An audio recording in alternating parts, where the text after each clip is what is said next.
Evening, Speed Gaming, and welcome to tonight's SMZ3 Weekly Bridge. We got ourselves on tap a qualifier for the hard co-op tournament, and on the stream today are the teams of Bressingham and Nitorific, Rock's Cronies, versus the team on the right of Ancient Gamer and Nightwolf 16, Rejection All.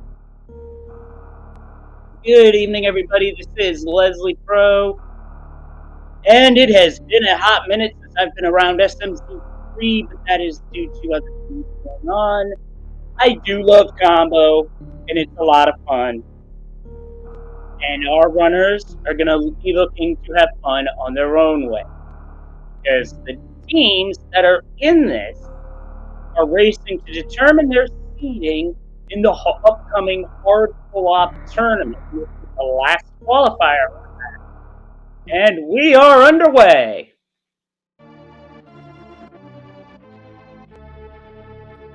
And it is worth noting that Nightwolf is going to be using the Federation Trooper Sprite. I believe that's a Dark Samus sprite by Nitorific. I really like how the sprites have come along, especially in the Super Metroid side of combo.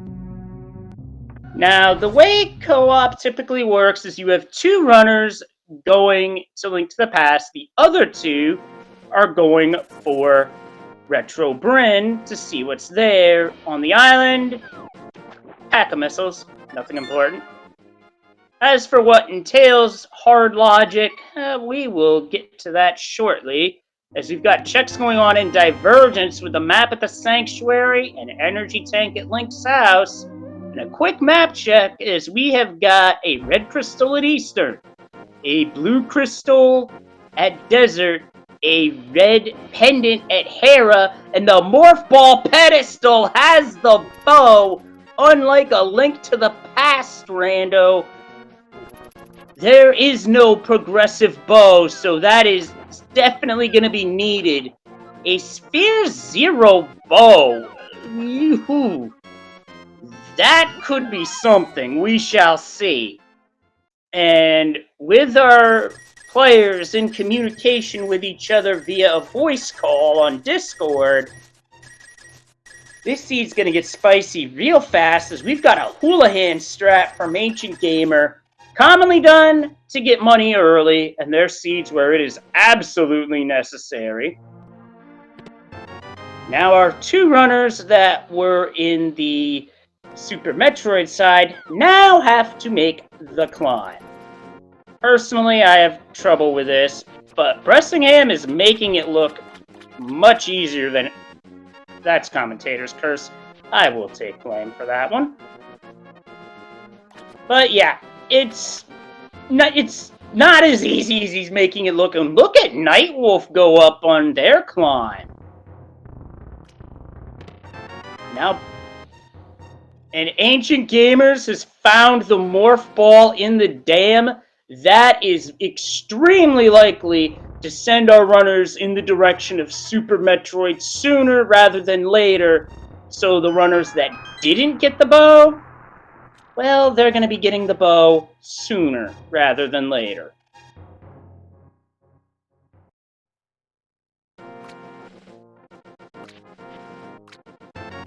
And a blue male coming out of the dam. That's nice on the defensive side.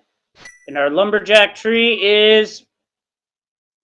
I didn't see that very clearly. My apologies.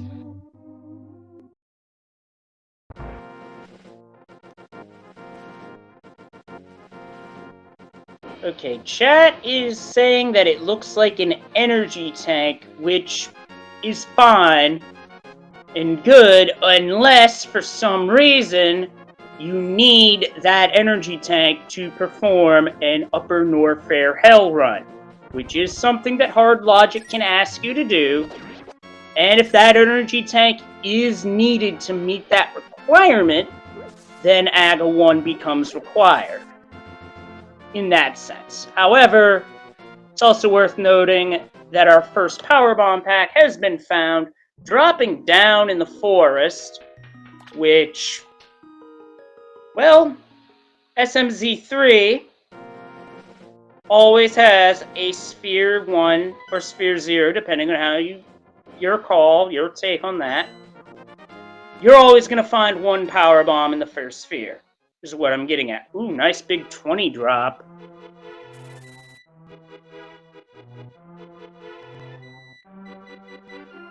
And Bressingham's building up on bombs as Nitorific is actually taking a bit of a gamble here to see if there are bombs in the Thieves' side out. And that's a missile pack on the race game, won't be needing that. And it starts with supers, a big 20. There's our bombs, so the gamble pays off. And 100 rupees.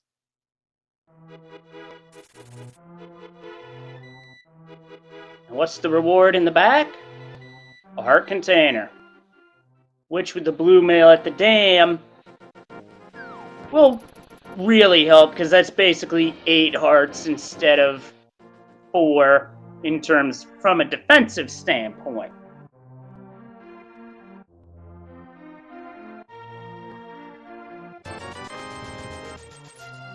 And the bottle vendor is selling the Quake Medallion.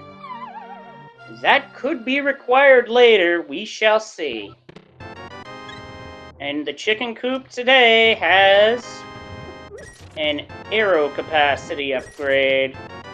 No bailout for Ancient Gamer down the well, did not get any bombs.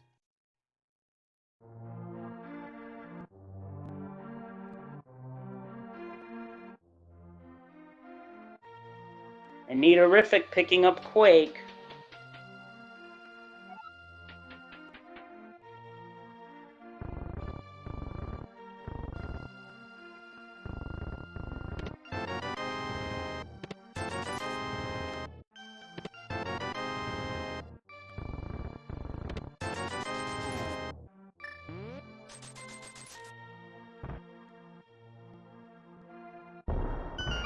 And back of the bar having missiles, so now we get to move on. Nitorific's probably heading to South Shore here, which will be a great move for him because that will get him Morph Ball. Yeah, probably seeing an early Super Metroid play here, because an early Morph Ball tends to scream head in that direction at a pretty loud volume.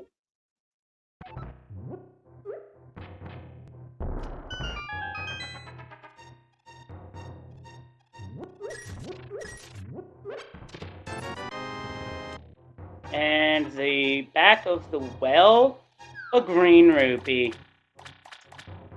Definitely not worth it. And Nightwolf is making a play towards the desert to check Agena. In co-op play, it's not a bad idea for one player to head out to check desert. And yeah, Nightwolf does have bow. The tracker sometimes eats inputs, like jumps in Mario 3. I would know all about that.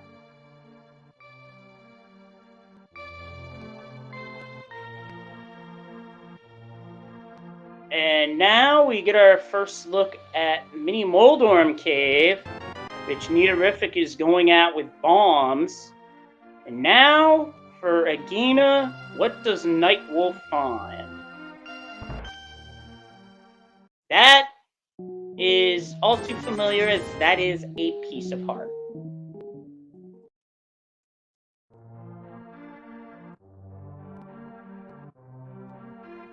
I didn't see all of Mini Moldorm Cave, but I did see the right 2 chests having a reserve tank and an energy tank. And now Nitorific is making the run to Ice Rod Cave. Watch out for those crabs, they do a lot of damage.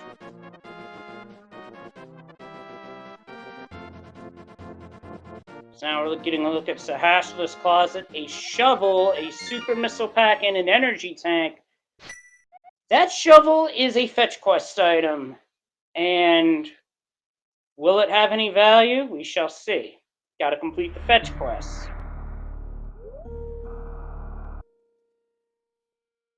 And that is a variety pack. 20 rupees, power bombs, missiles. Meanwhile, Ancient Gamer's making the move into Super Metroid.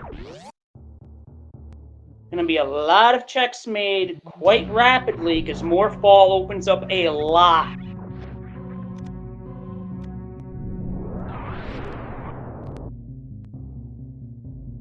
Meanwhile, Bressingham is making the play into Eastern. I do like this play here because you have the bow, and with the skill of these runners, the dark rooms, outside of maybe the last one, aren't going to be a problem.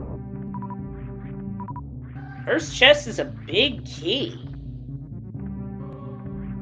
Well, back at Gauntlet is just an arrow capacity upgrade and missiles. Nothing overly exciting there. Nitorific trying to do delayed wall jumps to get up to Gauntlet pulls it off nicely. So while the back of Gauntlet has nothing, we're about to find out the front of Gauntlet as Bressingham heads to the map chest in Eastern and comes up with a pack of supers.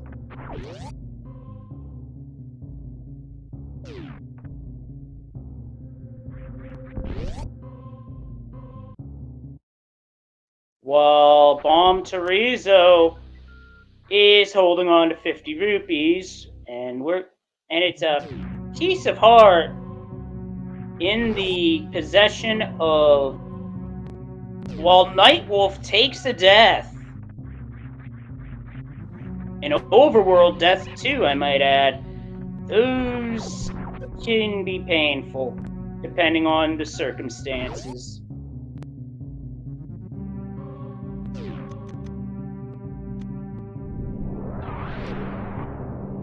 And now we get a 230 missile from Ancient Gamer, and it's the Ice Beam. That is going to make Turian much easier in the end game, and more importantly, your ceiling item is now in logic, even though we know it's only missiles. And Terminator's just 3 bombs, and Ancient Gamer's going down. I would not be surprised if he went to check Old Mother Brain here. Which he does. Just 20 rupees, though. While Nitorific is making the play over to West Brinstar. I like this I honestly like this divergence because now we get to see a whole lot of checks in a short amount of time. How will it all pan out? It is too early to tell.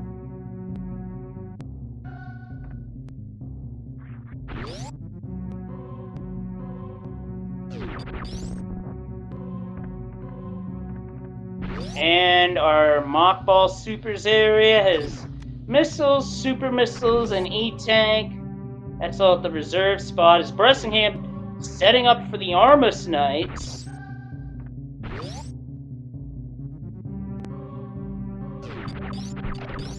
Nice quick kill. Got the compass though, so if he left anything behind, he'll have to go back in. But that's first crystal on the board at 12:45 roughly.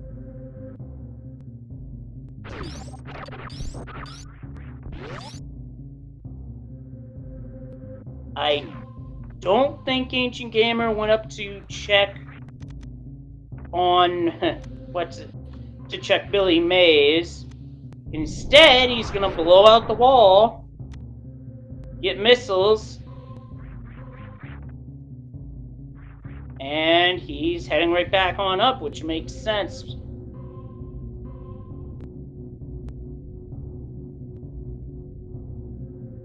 Oh, Bombo's behind the wall.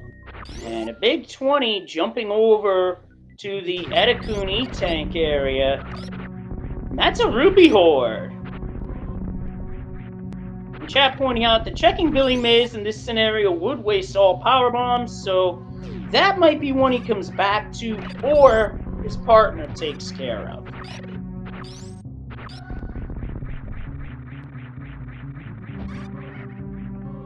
Yeah, one power bomb pack, I agree.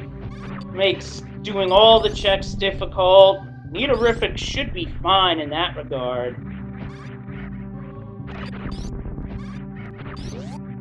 We got ourselves a power glove at the Edikun power bomb spot and a tight mock ball to get out of there faster.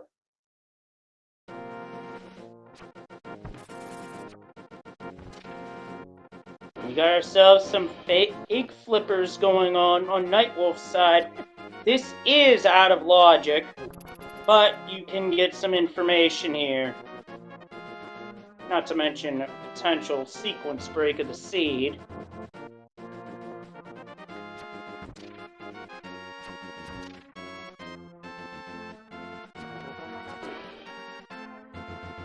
Yeah, the dam is basically the light world version of the swamp palace, which you access from the dark world side by mirroring.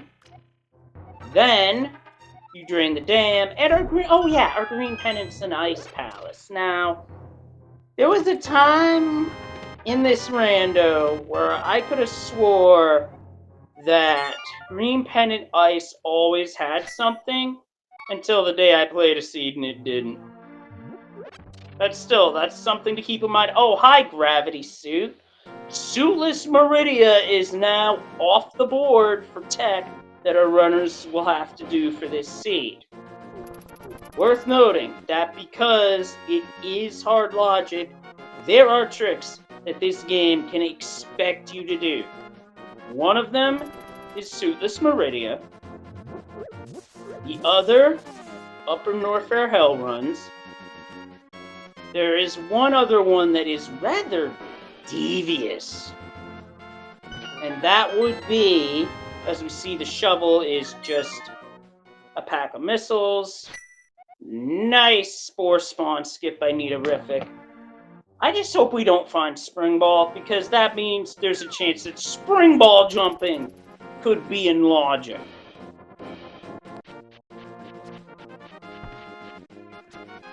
And that would be disgusting. I'm not a masochist. I don't want to see that. A hell run, maybe, but that's stretching it.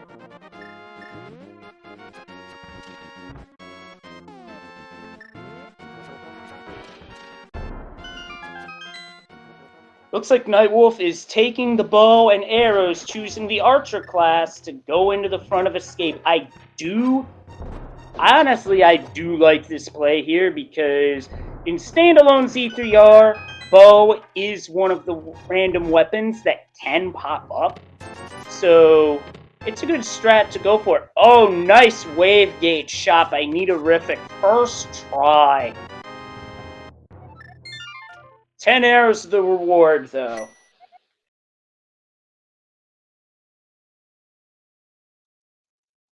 Ah, yes, that goes towards another trick that hard logic can call for, known as a green gate glitch. It is way more precise than it looks.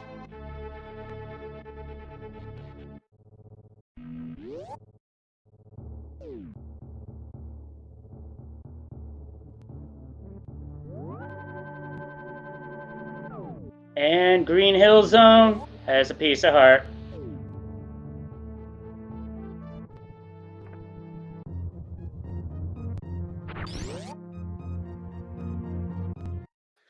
Curious as to how short of a short charge that was, admittedly, as Bressingham's and Brinstar, Nightwolf, back in the castle, going to check Dark Cross without a fire source. This is out of logic, because hard logic pertains to the Super Metroid side. Although, I am curious as to how this would function with the hard item pool that's used in Z3R.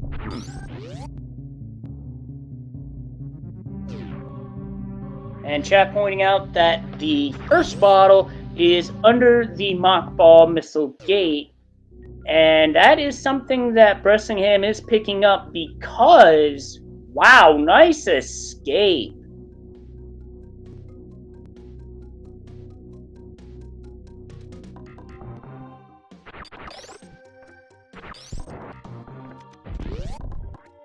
I'm paying attention, and that's a piece of heart and Dark Cross, which does complete a heart container. And he's continuing on. Okay, this I'm watching with intent as Nitorific is at Billy Mays, which is a reserve tank and 20 rupees.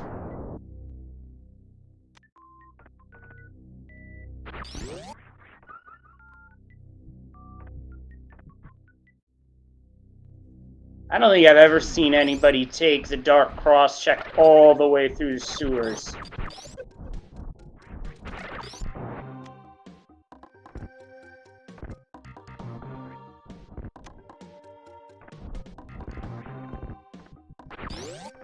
I do believe he got the key, though, so he's going to be able to see this through to the end. Without a sword, he's opting for arrows and bombs to check his position at this point. Very well done. That is not easy.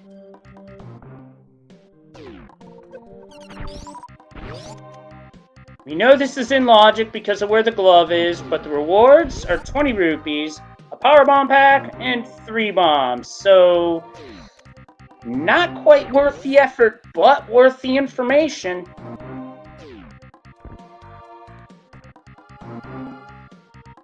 As Bressingham comes up with Gravity Suit.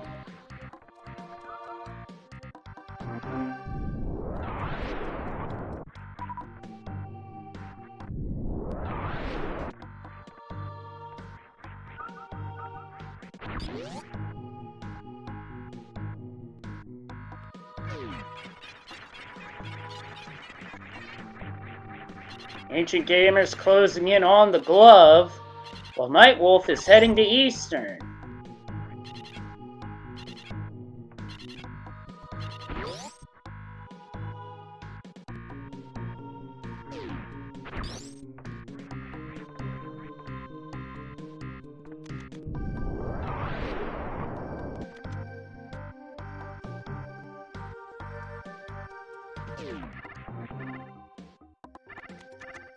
Ancient Gamer heading to Big Pink at the moment, while Bressingham's looking to get to the Bombos.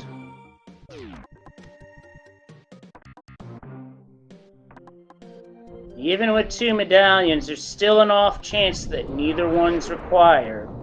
Both could be required too, which would be great if we have to go into Meyer and TR, but that's a ways off.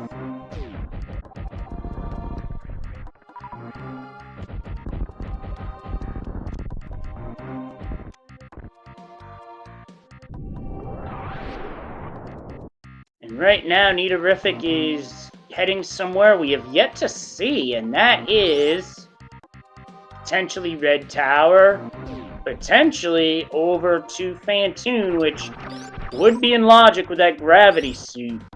Just generally not in this direction, because typically the in logic move would be Forgotten Highway. Oh, wait, nope, oh, nope, setting up a CW. I was about to say setting up a CWJ, but that first jump is moonwalking through the door. Oops.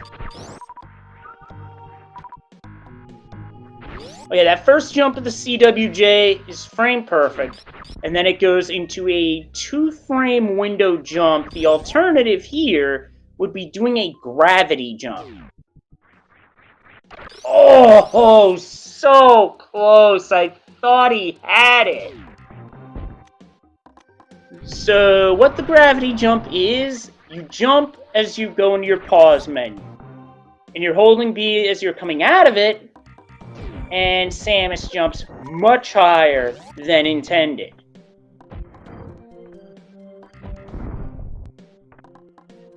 An Ancient Gamer just pulled off. I thought he got the shot. There's an audio cue that if you hear the gate sound going up, you know you got it.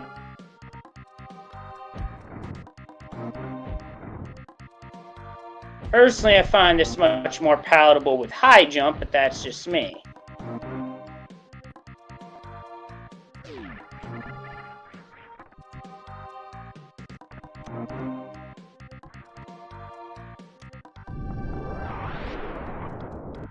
And of course, high jump boots show up after you need them.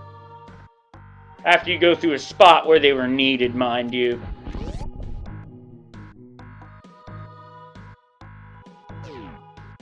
So now Nitorific is heading towards Spooky, which I consider to be the Super Metroid equivalent of the harmless Hellway found in Palace of Darkness, because before you beat Phantoon, the room is quite literally that, harmless.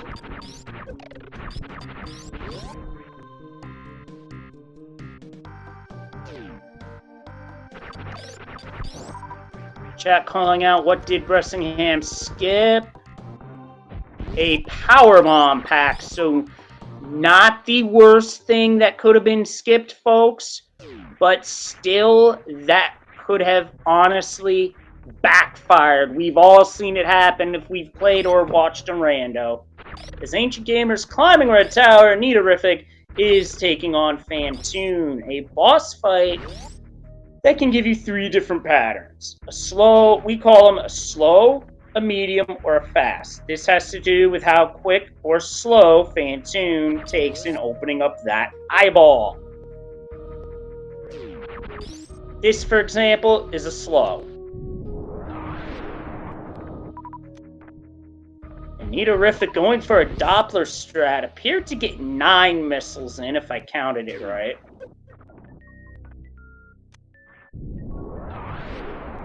While Alpha Power Bombs is a super missile and 20 rupees.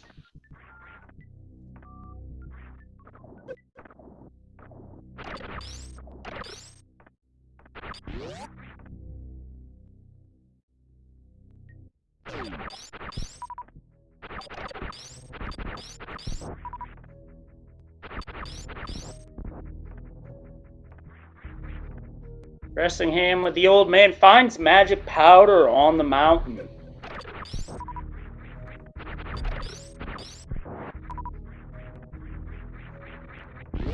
And Nitorific has finished off Phantoon. Nicely done.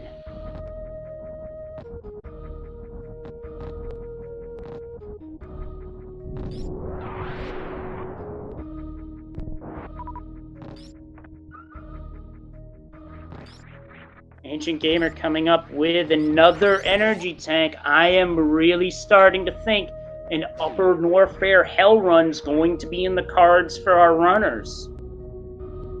And we did get a sword on top of Spectacle Rock. Thanks, chat.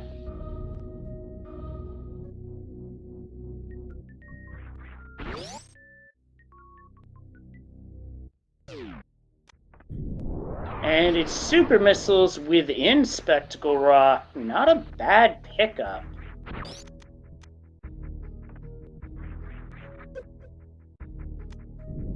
Power Generator has missiles.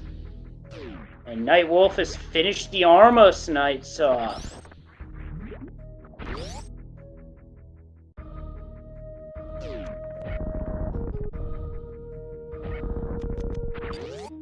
And it's worth noting that if you reset in Link to the Past, you go right back to the last save in Super Metroid, and that's at the ship. I don't think Bressingham tripped the door in Business Center. So, would have to kill the enemy once again with that being the case, although the power bomb just might do it for him. Nope, forgot to trip the door.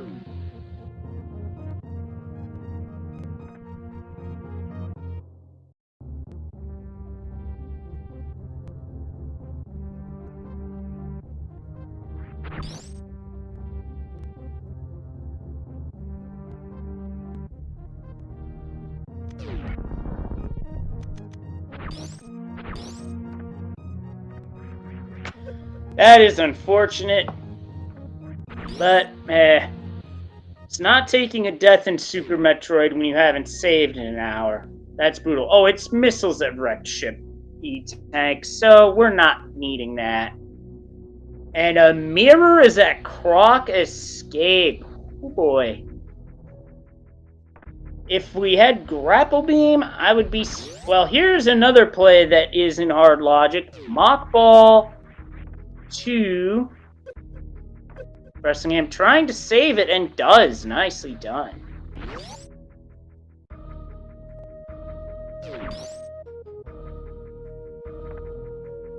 Niterific going into Attic as Nightwolf about to see 230. Out to get an Ice Beam. While at Ice Beam is a Heart Piece.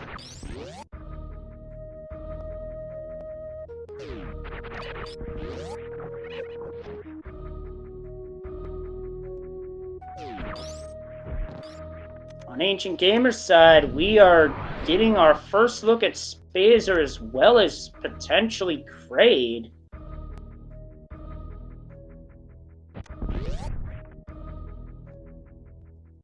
Okay, 2 checks simultaneously. Well, there's the Ether Medallion. Uh-oh, Bressingham's taking a tumble. This is not a room you want to fall in because it is not easy to get back out of. And he does.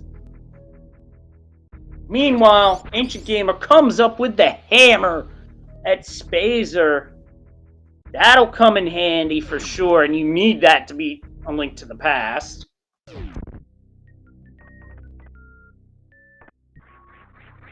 Niterific is shutting off the high jump boots as trying to do some series of quick morphs to see what is at the wrecked ship reserve. Just 20 rupees. And it's worth noting that while it's marked as such, Bressingham's the only one that has the Ether Medallion, but we'll be getting that later in all likelihood. An Ancient Gamer is heading towards Kraid, Bressingham not too far behind.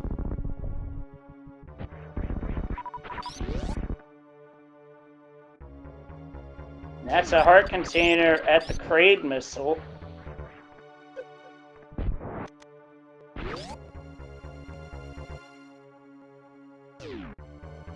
And now we get our first shot at either a quick kill or dancing with a big lizard in the pale moonlight.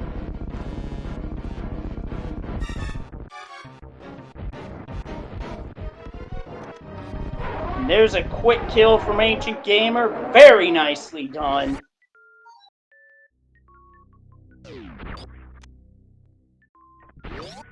Just a heart piece behind Kraid, but you have to defeat Kraid in order to finish the seed, and Bressingham with an equally impressive quick kill of his own.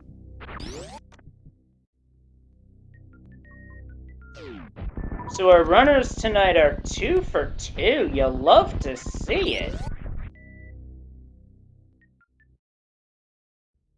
Meanwhile, Niterific is opting to do something that I like to do and have liked to do since I was a kid. Go bowling.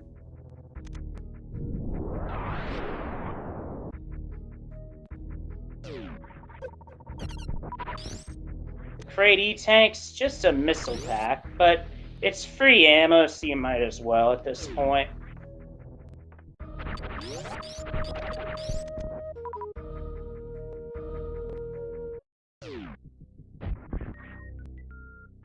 And our last item in Wrecked Ship. This holds the gravity suit in vanilla, a heart piece. So Wrecked Ship not really having the goods today. So I am strongly leaning towards an Upper Norfair Hell run to Bubble Mountain. Sure, we had to go the way of Crumble Tower, but I'm thinking the real progression is either A, at Bubble Mountain, or B, you have to do a gate glitch to get into Crocomyre's area, or it could be here in Meridia as Bressingham is taking a look to check. Leading off, checking Main Street.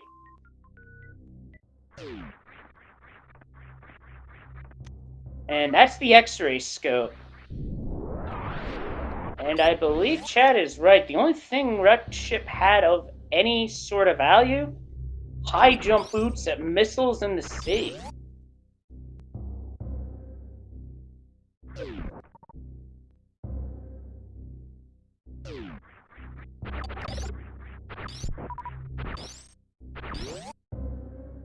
Neaterific coming up with the ice beam. Now we're getting a look at the Mama Turtle room. Oh, those are the boots.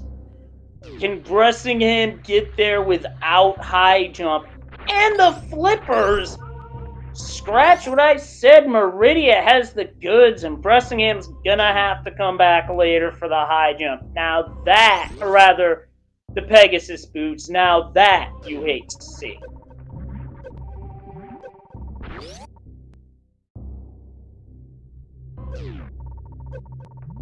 Yeah, Mama got all the footwear for A Link to the Past, but none of the footwear for Super Metroid.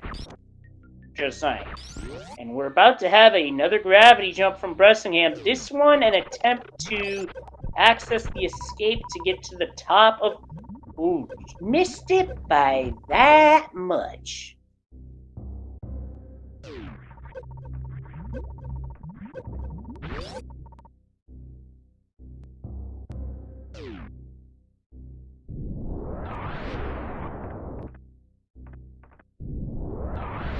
I do believe Bressingham has it this time.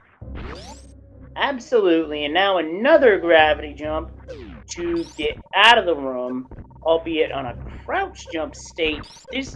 A crouch jump does increase Samus's jump height by about 8 pixels. Worth noting.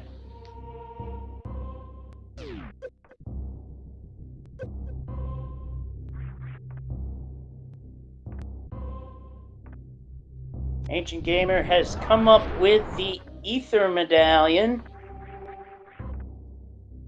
Well, I think now might be a good time to recharge on health before attempting an Upper North Fair Hell run, because you really want max health in case something goes sideways.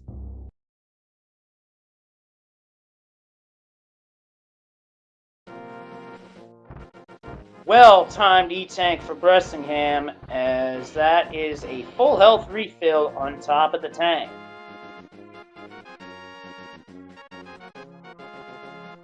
I am not sure why Neaterific was firing supers at the zeros, those slug-based enemies. A regular missile would have done the trick just fine.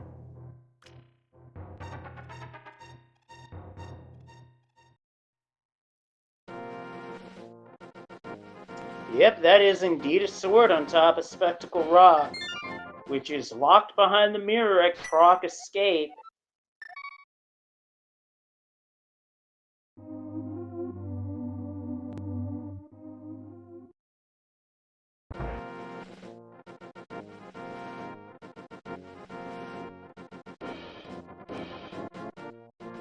Do believe Ancient Gamer's gonna bring the old man up to Death Mountain. No, not Death Mountain. I'm getting ahead of myself here.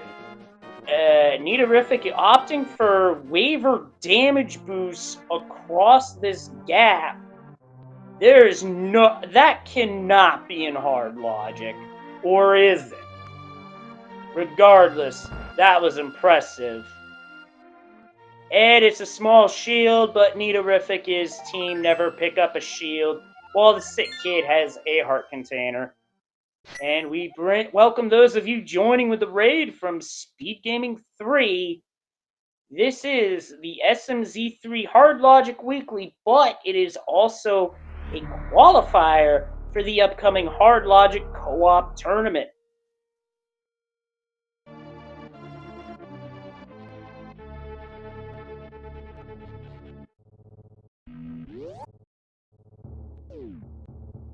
Bressingham's heading into wrecked ship. Ancient Gamer doing the health refill at the ship. For a hell run, this is definitely a must to be at full health. Like I said, to be at full health in case something goes wrong.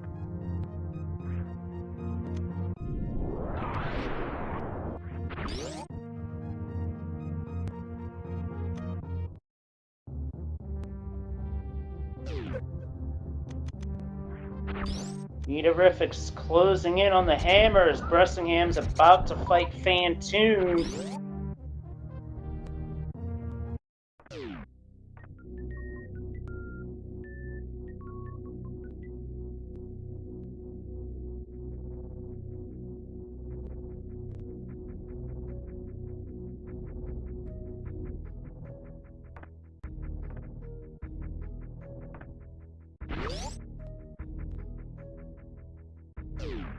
Mid-pattern from Bressingham on Fantoon that time.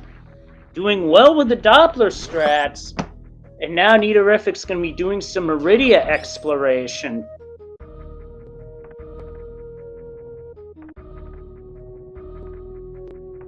And there's Fantoon down for Bressingham. Nightwolf not too far behind heading into wrecked ship.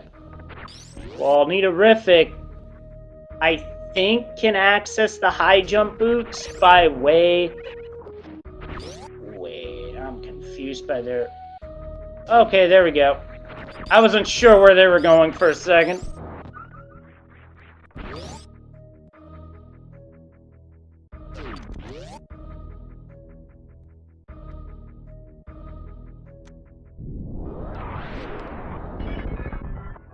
I think Niterific can get there from the other side. Uh-oh, Niterific's enraged the mama. That doesn't give enough jump height. You would need a shine spark from that angle. From the right side, I think there's enough jump height. Don't quote me if I'm wrong.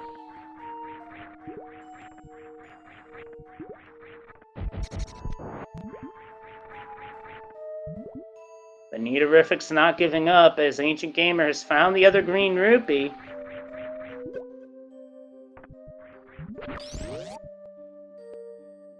Nightwolf starting the Fantoon fight. It's worth noting that in co-op, one runner will full clear wrecked ship, and if there's nothing there, their partner's gonna bail.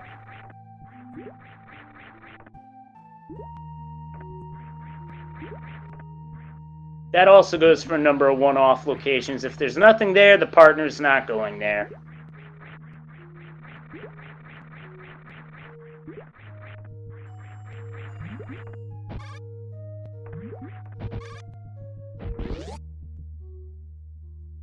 Ancient Gamer now heading in to Mama Turtle, about to get the bad news as to what's up top.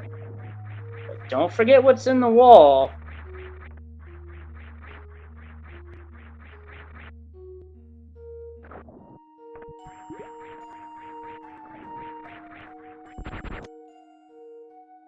Ancient Gamer getting the flippers. It's Nightwolf almost done with Fantoon. Just missed the fast cycle.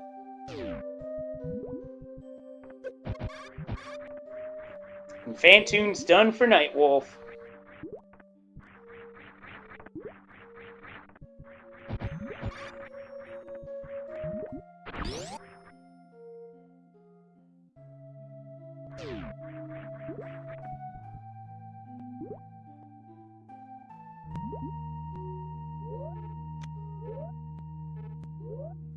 Ancient Gamer going for a crouched gravity jump.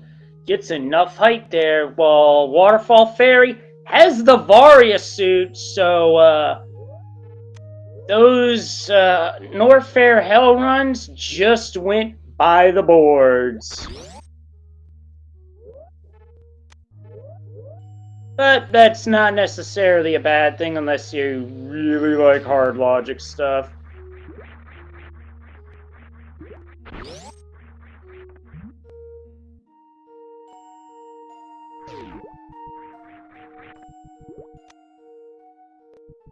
Now we're in Flooded Brinstar, aka Rocky Meridia. I mean, it was part of Brinstar in the original Metroid. So, worth mentioning. Oh my goodness! The Scamfish is being an absolute extortion artist. That is the speed booster. That might as well be SM Go. Now we just need Link to the Past stuff.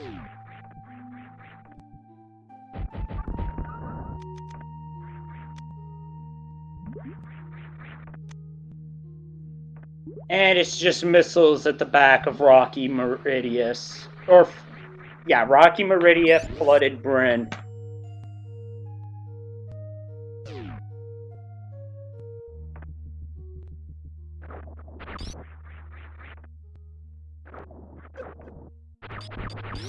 I have a feeling that the speed of this seed is about to pick up considerably. Bressingham, I'm going to opt for a gate glitch. When the gate goes up, you know he got it. There he goes, with 7 missiles to spare. Neaterific did a snail clip to get to those 2 items that are otherwise speed locked, but we know speed boosters in logic, so he doesn't know it, but those items are indeed in logic. Now, Ancient Gamer about to go for a snail clip, as Bressingham is about to bet on Croc. No luck on Ancient Gamer's side on that first attempt.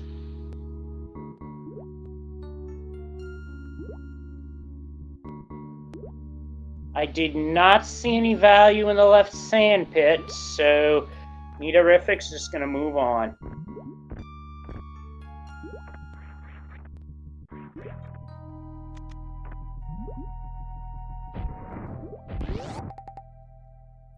And a rupee horde behind Crocomire. I guess that's the payout for betting on Crocomire? We shall see if there's any other value back here.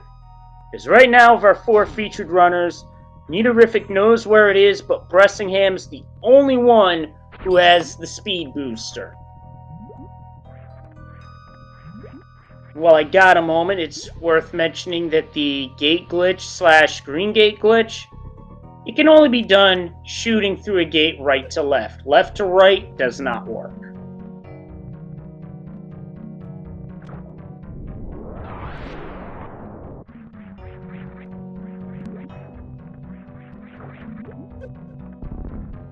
And Ancient Gamer is so disappointed by what they saw from left sandpit that they took a boulder to the head and reset.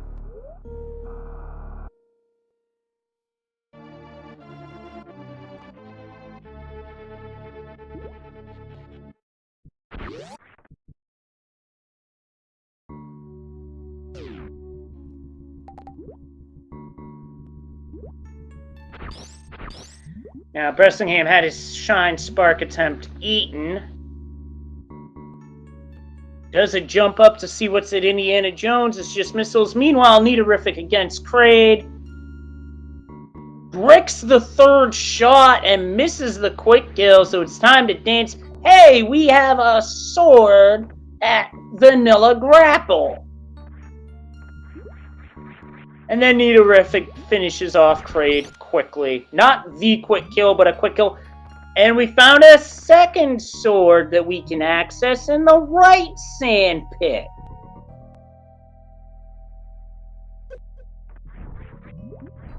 So now, there's only one more sword left in the wild. An Ancient Gamer is not thinking Ice Clip to Shack Tool. I don't blame him, because that would take a while.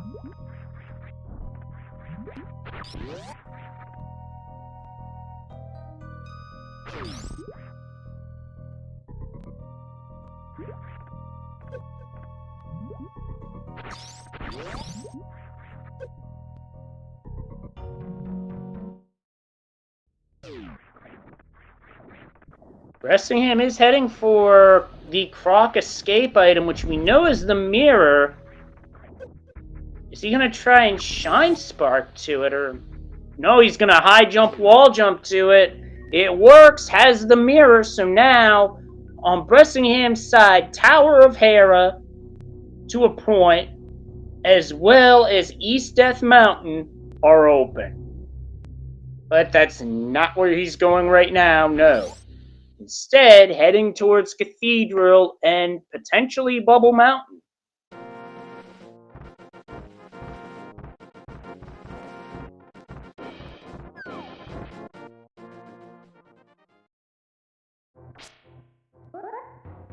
And a missile in the lava at Cathedral.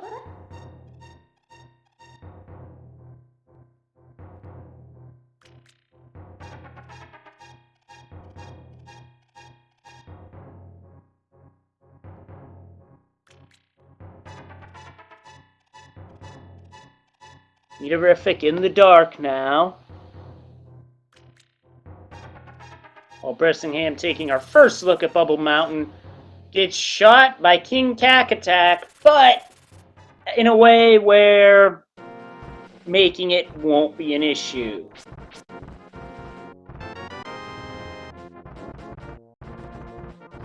There's the powder for Ancient Gamer, albeit out of logic. Does open up Magic Bat.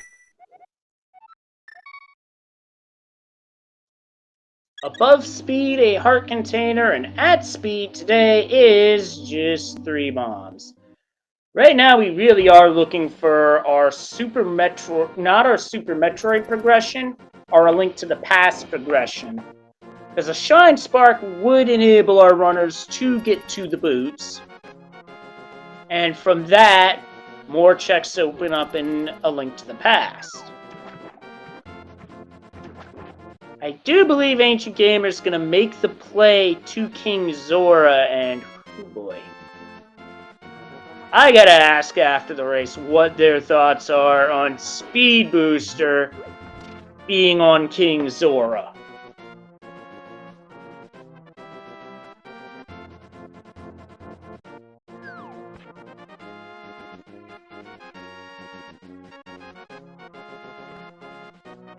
For now, Bressingham opting to check the Wave Beam area, which is 2 checks. First one being Supers. The second one, the Wave Beam location itself. 20 rupees. An Ancient Gamer comes up with the Varia suit.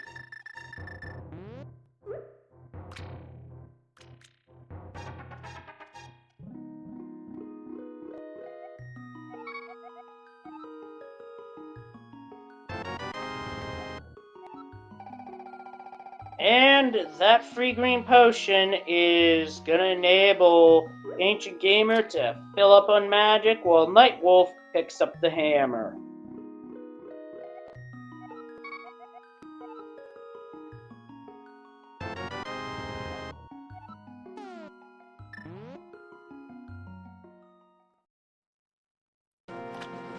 While Norfair Reserve has missiles and an energy tank.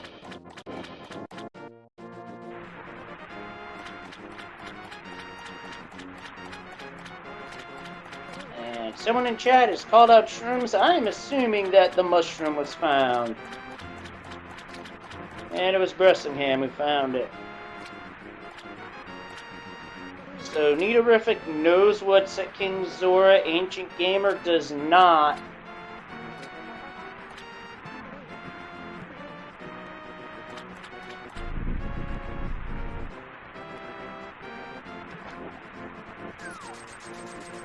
Ancient Gamer comes up with speed as Nightwolf closes in on the Kraid fight. As we welcome in Speed Gaming, thanks for the raid. This is the SMZ3 Weekly doing hard co-op flags, as this is the last tournament qualifier for the upcoming hard co-op tournament, as Nightwolf gets the quick kill. Nicely done. Meterific with this speed booster. Let's just say our runners really are feeling the need for speed.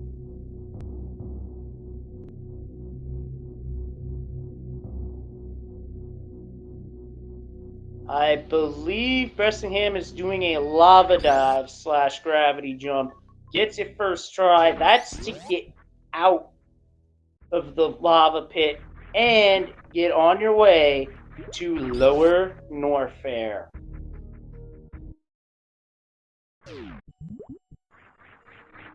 Now, it's worth noting that without Space Jump, you cannot get the Showcase Showdown item. That location hard requires Space Jump. However, you can still get to Golden Chorizo through a precise super missile shot. As Bressingham's going to go for here, known as Green Gate Glitch. Wow, got it second shot. There's some days I can't get that at all. Meanwhile, Ancient Gamers comes up with the Pegasus boots. What that entails in terms of pickups, I don't know. What I do know is that that is a 3-bomb pickup at the Screw Attack location. Bressingham about to fight Golden Chorizo here. Let's see what the item is. That's a heart container. I did not get a good look at what was at Showcase Showdown. Meanwhile, Bressingham is set up in a perfect spot to...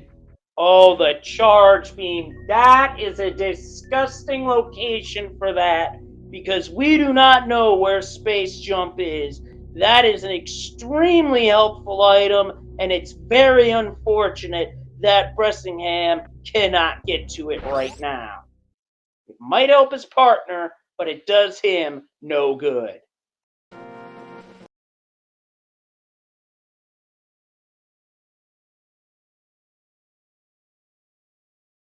So now we get a look at Dark World. The other pendant is Thieves Town, while the other 5-6 is at Pod. Everything else is a crystal.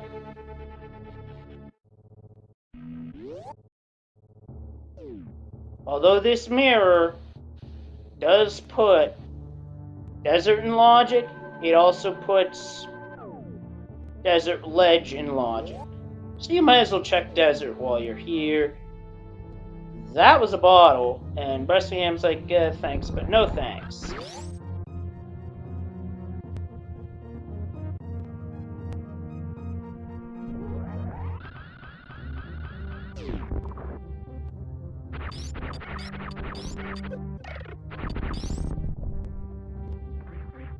I believe Bressingham was trying to set up a Super Bunny glitch there. Didn't quite get it, so... Sometimes the bird gets used to set that up.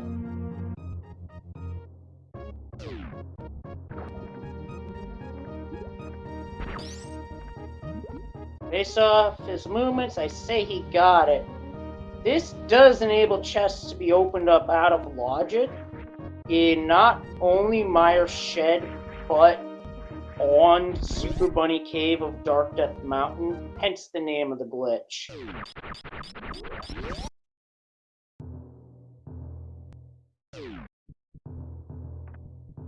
Now we get our first look into Desert. Unfortunately, Bressingham does not have the boots, so as a result, is not going to be able to finish this dungeon if the boots are required. And that's an energy tank, so the boots aren't required. However, there is one other caveat. A fire source is needed to finish the dungeon, which none of our runners have at the moment. There's the big key, which, heading over to the big chest, will be a small key, and with any luck, the one item that's remaining is a fire source, or something that leads to it. Meterific is setting up for what is now called the Ice Cliff. This, when done correctly, the correct setup will enable Meterific to go to Shack Tool without needing Grapple Beam. And he's got it. So now it's time for another coffee break, and while Shack Tool gets to work.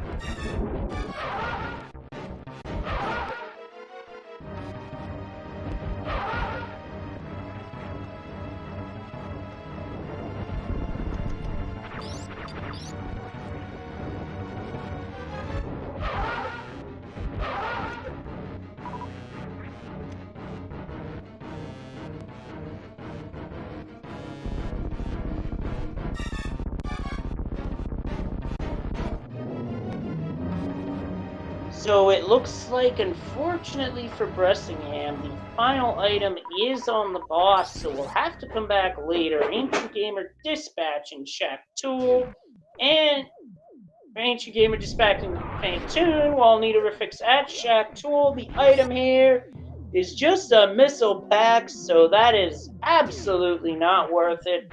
We will not need to deal with Shack Tool today. So Bressingham, to get out of here, is going to utilize a short charge.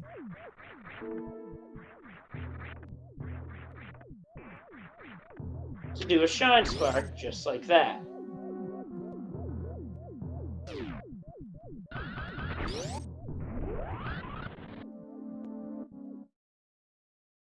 This room is a great room for farming supers if you need to, by the way.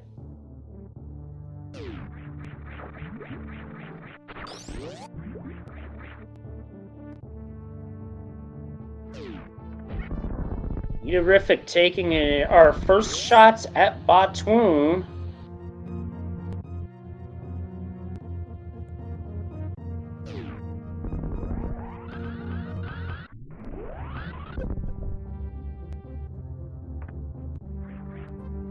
And there's Batoon down for Nidorafic. Nicely done.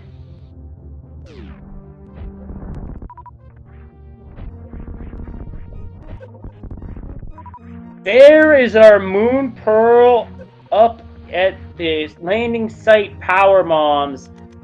Pretty rough spot for that considering all we had to go to get to this point. And there's a Shine Spark across the rising lava. Now Bressingham takes on worst room in the game, which with high jump is doable, although the wall jump is quite precise. Gets it done first try. Nightwolf has speed. Now we get a look at the Mickey Mouse missiles. And Nidorafic is doing some farming here with missiles, and Mickey Mouse only has a single arrow for us.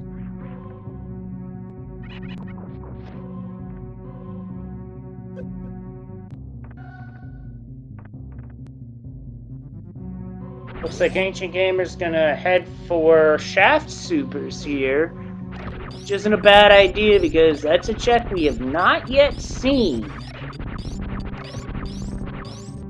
Uh-oh, this is not good for Bressingham. That acid/lava is rising extremely quick and will fill the room. If you're not fast enough, you're dead, straight up. Actually, no, Ancient Gamer, instead of opting for using ice for Shaft Supers, is opting for iceless Shaft Supers, a harder variant of the move that when I first heard of this, I could have swore this was a hard logic trick. No, this is actually a normal logic maneuver. And it's a rupee horde at Shaft Supers.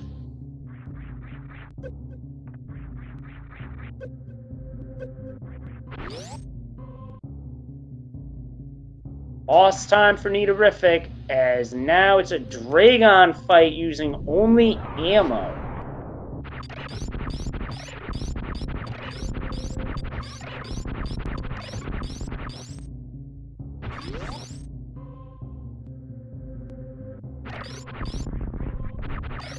Nightwolf, knowing there's value here at Crocomire.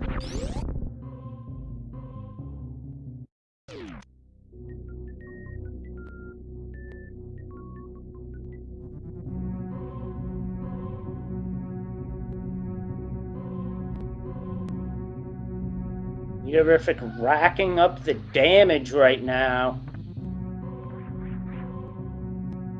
Nightwolf dealing with Crocomire. We've got Bressingham approaching a Ridley fight, which you would need 30 supers total, with each regular super accounting for 6 missiles. So it's going to take a mix of ammo types here to get the job done.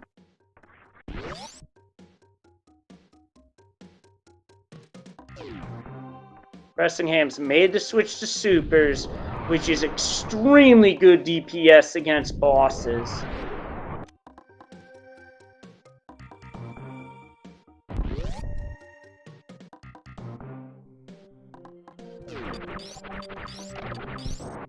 Okay, the pogo strat is applied. Meteorific on his way out of the Dragon area. Oh, that's a pretty rough miss, so it's going to take more missiles to finish this.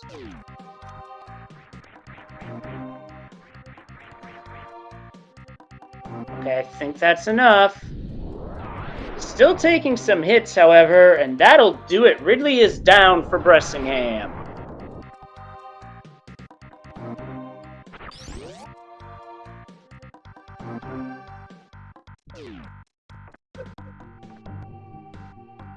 With Ridley only guarding 20 rupees. So we basically beat Ridley up for lunch money.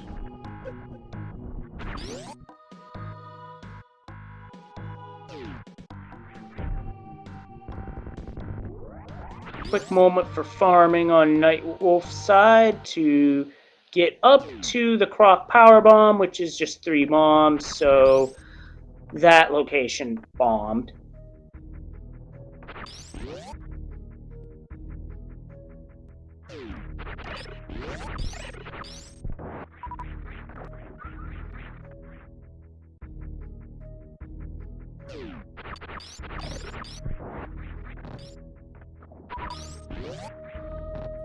Bressingham, on the other hand, is on the Ridley escape. Nice clip through the powerbomb blocks into a speedball. That speedball is a 2-tap short charge into a mock ball. At least that's my understanding of it. Not the easiest thing in the world to do, but when pulled off, it looks impressive. Nitorific is checking the plasma area. I don't think... And that's the Spazer Beam. So that has to be a reset because you can't get out of the room otherwise.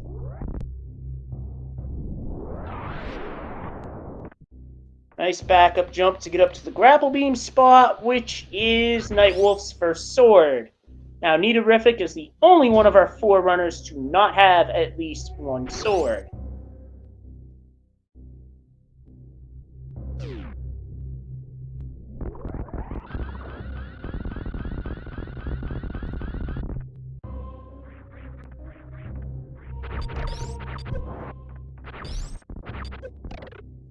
Bressingham's gotta be careful because in the dark is not an easy place to operate.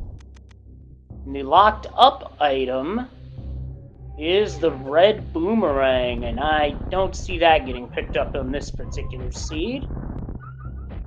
Nor do I see that 20 rupee getting picked up past Bot Twoon at that particular E10 location. Now look at this, another big 20. This one at the escape missile location outside the jail. Now Franker Z missile time, and that is just a missile pack. So that's it for now. Bressingham's gonna need to be quick and careful getting out of here because those red key hunters, known as the 3 Musketeers, do 50 health of damage if you come into contact. And Nitorific, with that right sandpit play, has all 4 featured runners with at least 1 sword. Nightwolf about to have the Master Sword, however, after mirroring in front of Spectacle Rock, or rather to get on top of it.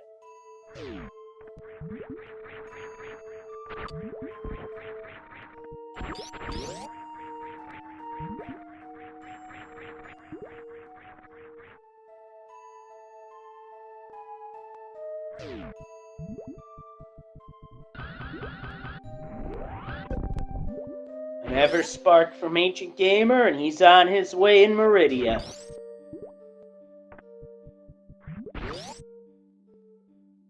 And with Master Sword in tow, Nightwolf is heading into Tower of Hera.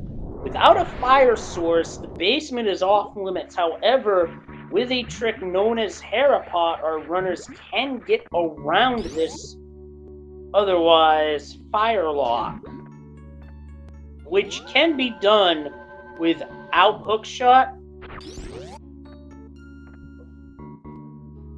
Or the game can just brand me a fool and stick the fire rod right there in the map chest.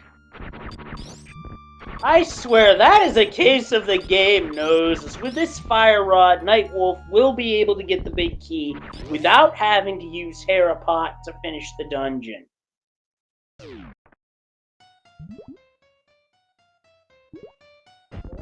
I swear that is definitely a case of, as another commentator I know would say, the game knows.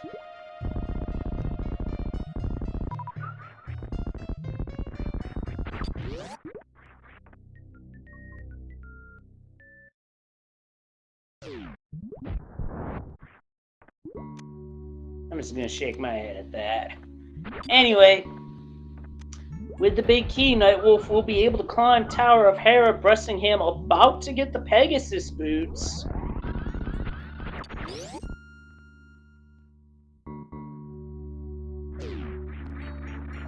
And Nitorific's heading to Waterway. I did not see what was here first time around, so now we get that bit of information, which is a heart piece.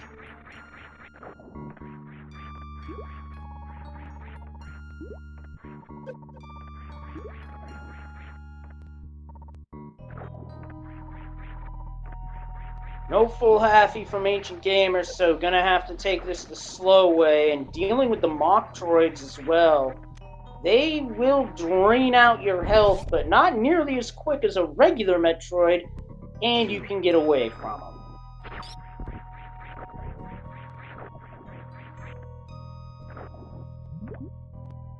While Precious is just more money, and Ancient Gamer is closing in on Dragon, Nitorific is heading through Retro Bryn, and our other item inside of Tower of Hera is just 5 rupees.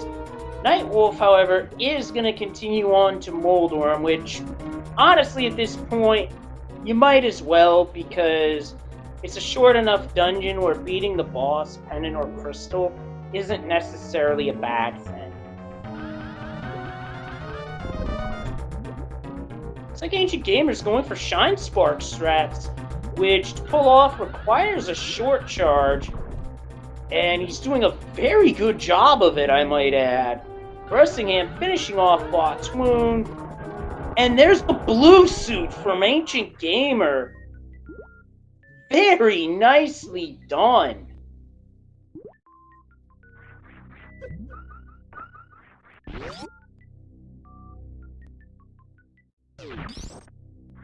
So what a blue suit does, it allows a runner to store a Shine Spark later on, and when done properly, you can make some really good uses of it, like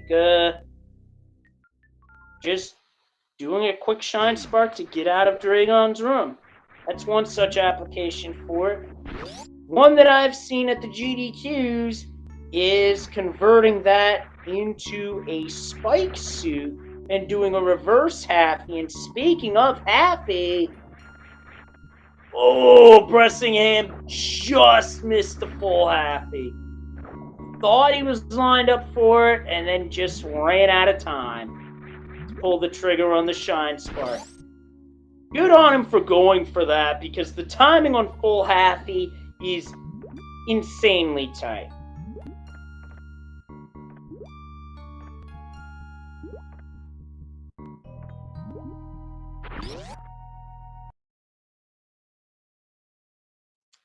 Nightwolf is going to start East Death Mountain with Spiral Cave.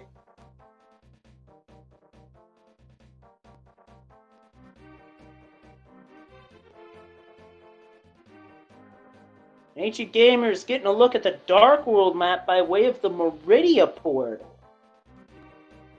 Well, that's one way of routing your way into the Dark World.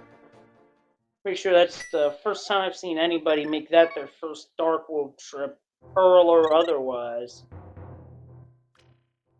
It's like Bressingham's going for the same strat that Ancient Gamer was using.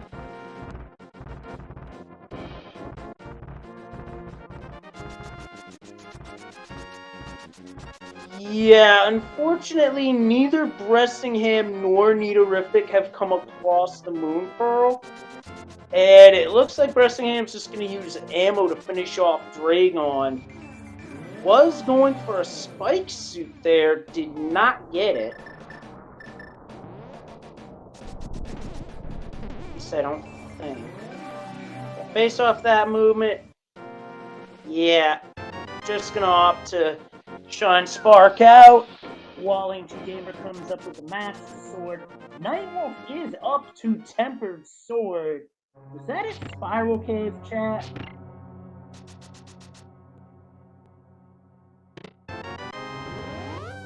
While Nightwolf comes up with the Bug Net and Paradox Cave.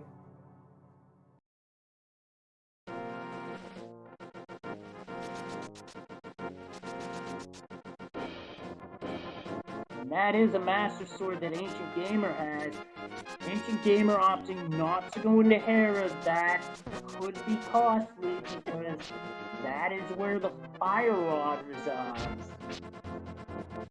I don't think neither player saw that went into Hera on regrets and all. They're going to really be regretting that play.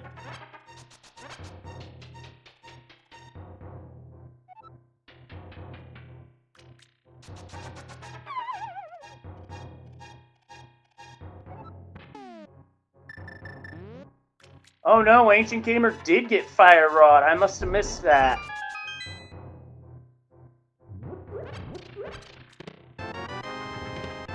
There's Tempered Sword and Flute for Ancient Gamer, so Paradox Cave really having the goods.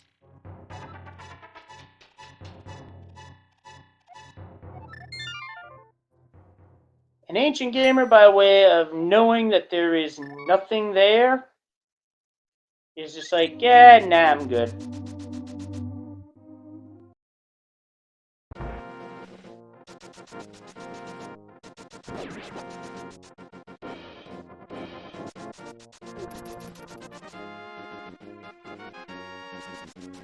Nitorific is at a fighter's sword, I believe. So it's interesting to note, team on the right, regrets and all, has Tempered Sword, while team on the left, fighter's sword. Nitorific is already got the Moon Pearl and is in the Dark World.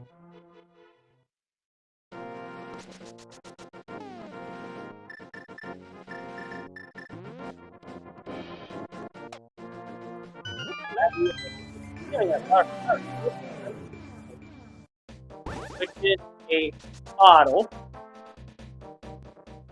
Bomb upgrade. First shield. Big heart. And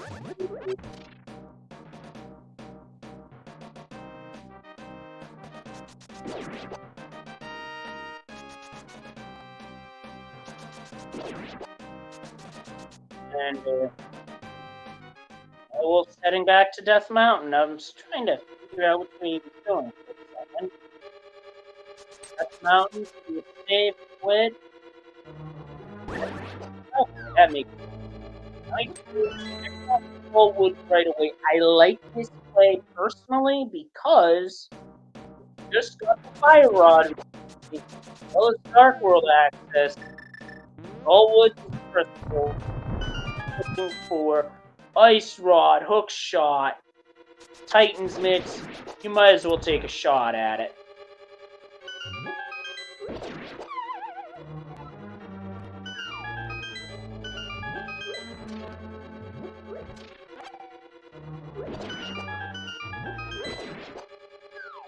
I did not see K45, unfortunately, so I couldn't tell you what was there. What I can tell you is that Nitorific is moving on, heading towards Village of Outcasts, while Bressingham is running to the portal.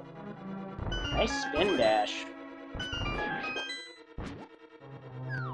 Ooh, a tough break for Ancient Gamer. Tries to cut the vine, but unfortunately gets caught in the bunny beam. Nitorific is going on some digs. Let's see how many there are. Past 15. 20. 21 digs for a pack of power bombs, while Bressingham is about to find out that yes, you can finish Tower of Hera, because here's the Fire Rod, while Ancient Gamer is taking on Mothula, which isn't a bad boss as much as the boss room itself is the problem here. Because if you hit Mothula into the spikes, your damage gets nullified. And Moth was holding 3 bombs, so that's the end of that boss, while Ancient Gamer has the crystal.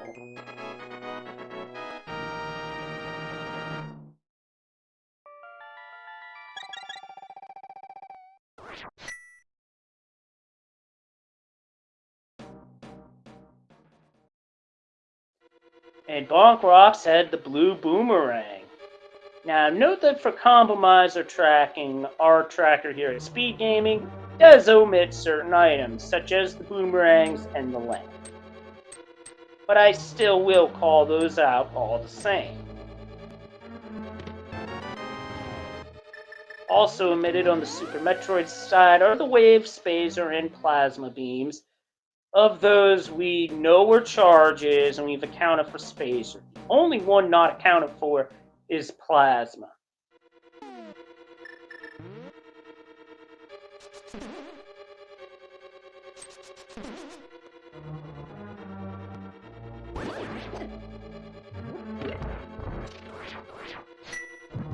Now, Ancient Gamer is using Bombos here to clear out the Gibdo. I find this interesting because while it gets the job done, the Ether Medallion is actually faster in clearing that room out because the Gibdo just die right away when you use Ether. They quite literally freeze to death, for lack of a better term, without any sort of burning animation or any lag associated with it. The big key was Vanilla, with the magic bat being a piece of heart, and Nitorific is running into Pod, which when you have the items to do so, it makes sense because you have 5 items total you can get in this dungeon, as Dr. Bubtastic would call this place, a well-known Z3R player, as well as someone who does some pretty good SoundCloud acapellas, I might add, as a side note there, calls this Mullet Mansion. Business in the front, because you're going to get a lot of keys. Party in the back, as the goose is deuce for Bressingham.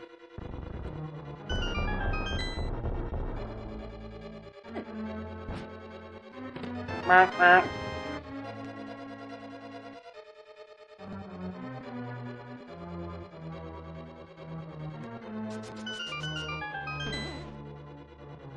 And now Nitorific's going to take a look at Bowlocked Pod, which could very easily have something. Because we've had the bow since extremely early in the seed, so for those of you just tuning in, the bow was on the Morph Ball pedestal. Which, if this were not co-op, might not have been found for a while, even with early Morph.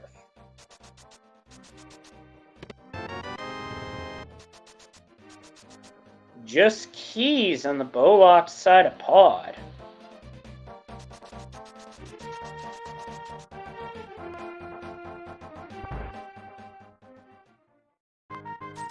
Ancient Gamer's about to play the chess game and come out of it with a prize of a bomb capacity upgrade.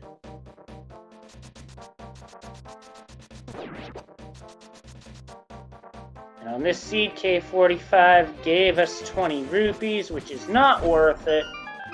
Now we get to see the Village of Outcasts wine cellar, as Nitorific's going straight for the boss. Oh, there's the lamp! It was in the wine cellar. So now Nitorific may be doing this in a state where it wouldn't be in logic for him. We know it's in logic for the seed because we have found the lamp. And Ancient Gamer's going to take this time to activate the flute, which, honestly, I like this routing because it's very efficient, very quick.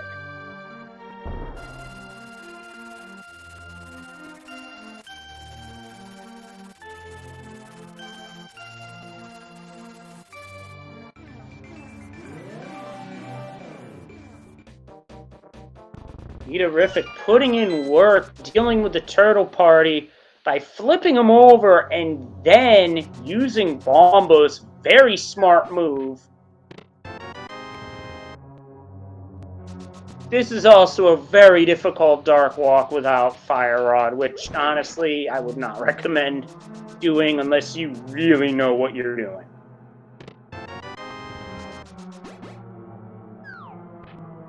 Ancient Gamers having a look at Pendant Thieves Town, which, since Thieves Town's basically right here when you're in Village of Outcasts, looking at the front 4 chests tends to be a good idea, so you can get a feel for what's in the dungeon and whether it's a good idea to dive to the back or not. Me personally, I don't like leaving items behind because if I do that, my luck, they become needed. As Neorific is taking on Helmasaur King, 17 smacks with the hammer will break the mask, and then, well, instead of breaking out the bow, Neorific's opting for hammer strats, holding out the sword to extend the hitbox. Not always getting the effect he desires here, however. Gets it done, and Nightwolf has the land.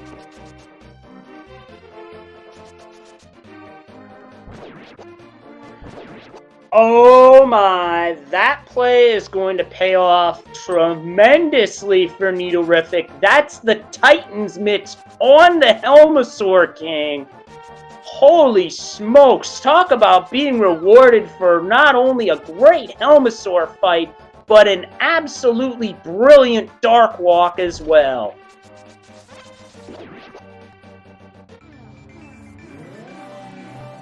And on top of that, Neorific's heading back into Pod to clean the place up.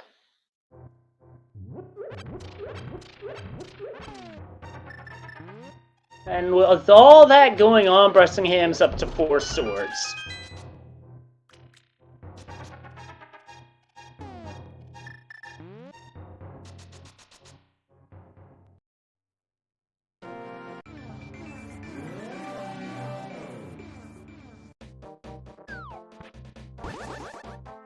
Although with Mirror, Ancient Gamer doesn't need mitts to check King's Tomb. And there's the Ice Rod on the Pyramid,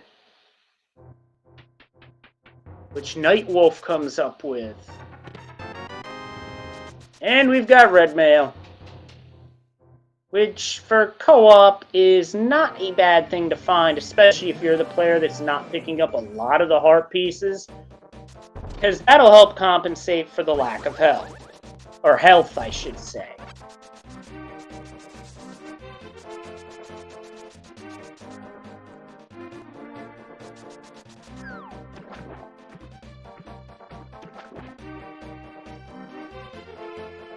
To answer a question in chat, yes, it is indeed a Cane of Samaria and a hookshot for Go mode. We are in a state commonly referenced to as Go -2. At this point in a rando seed, a lot of how it plays out tends to drift more towards luck than it does routing and execution. Because you can make all the right plays and play really well, but if the locations you go to don't have the item you're looking for, you're SOL, for lack of a better term. No, I am not saying that abbreviation on air.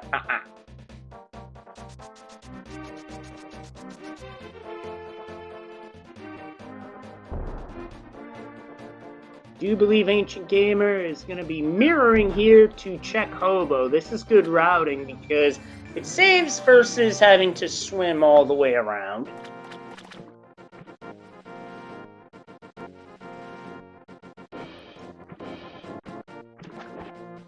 Yeah, Yeah, being short on luck, yeah, I can relate to that.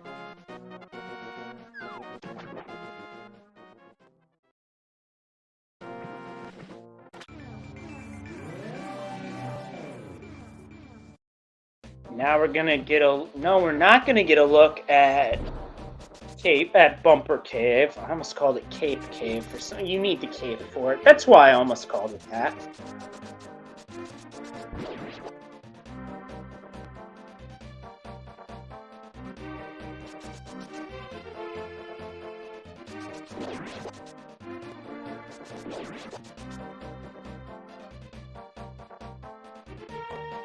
And it's 10 arrows in the big chest of Skullwoods.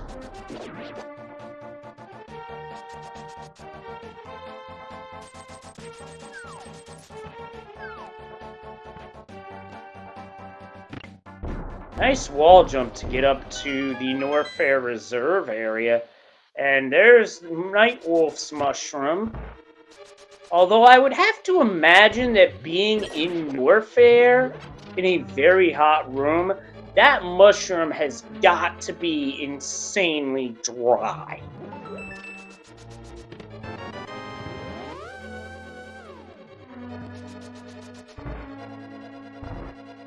Ancient Gamer now on his Palace of Darkness run. This will end with him getting the Titan's Mitts, but he does not know that the only two on Restream with this knowledge are Nitorific and Bressingham, as it was Nitorific who came up with it.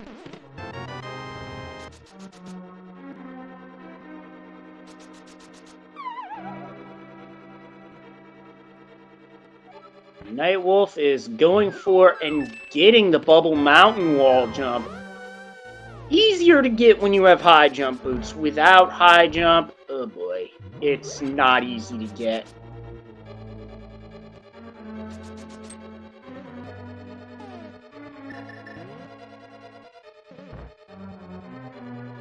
And it looks like Nitorific, after clearing Eastern, will be able to go to Big Bomb, which would be great for his team because that would also enable him and his partner to know where the ice rod is, which is right there for the taking on the pyramid.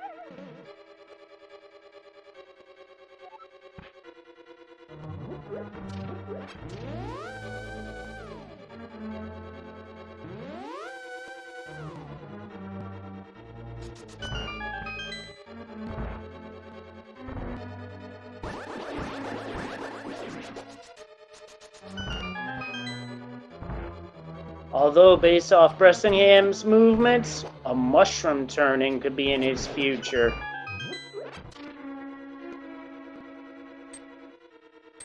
Yes, it is, as he is setting up to not only turn the mushroom in, but to bush bonk to get back around faster. This is the one time we're doing a mirror bonk. I said bush bonk, I meant mirror bonk. And in doing so, you do the screen transition required for the mushroom turn-in, and it's a heart container.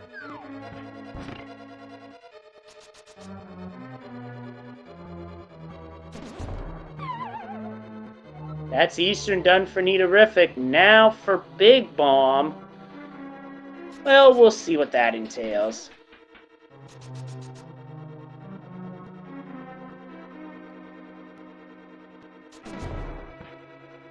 And I see what you did there, Metroid Miss. I have an emote for that. As Bressingham is about to check Catfish does a bonk on purpose. This is done to set up a quick portal, which saves time if you mirror on the correct pixel.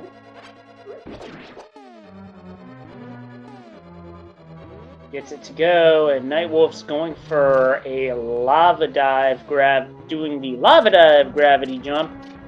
Unfortunately, bonked on the ceiling, which is something that can happen here. Still gonna do it, continue this trick without gravity. Just let's wait for the right time. Almost there. Oh, I can do this jump, but not in this particular manner. I usually just gravity jump it myself. Neaterific with the big bomb in tow.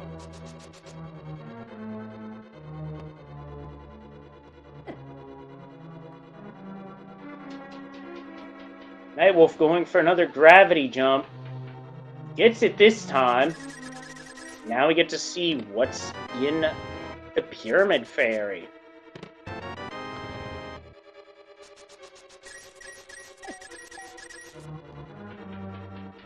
Neaterific sees it, he knows he's gonna have to get it, and has the Ice Rod.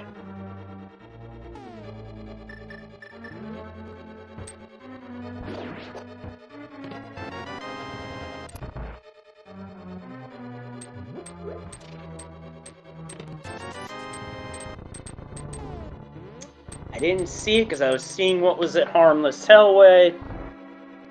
Wasn't much of anything there, it was just 20 rupees. Neaterific thinks about it, and then just hits save and quit.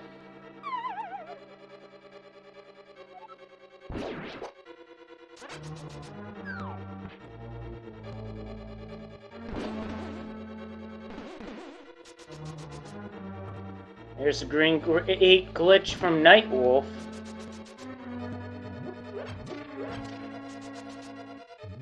A magic cape. Okay, that's interesting because I don't think we've seen Bumper Ledge yet.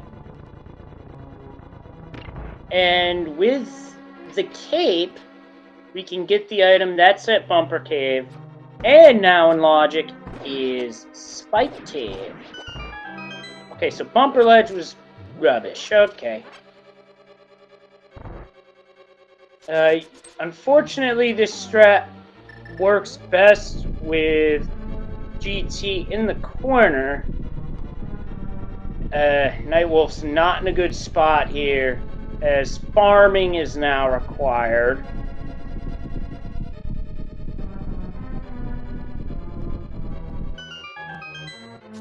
I'm surprised Nightwolf is using missiles for farming over just firing your beam.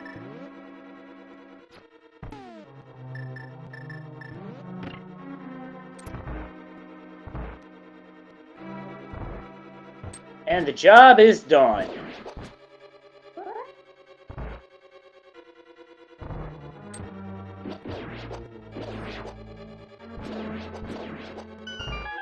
So unfortunately, Nightwolf already knows that the charge beam is at Showcase Showdown, so by knowledge of that, the only way we're getting that is if the space jump shows up.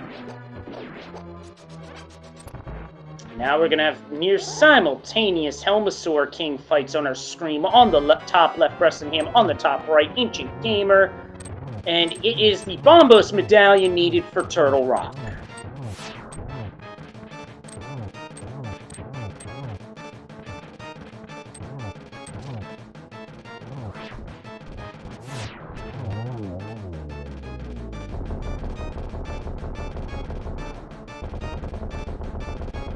Thank you for that, Jagger G.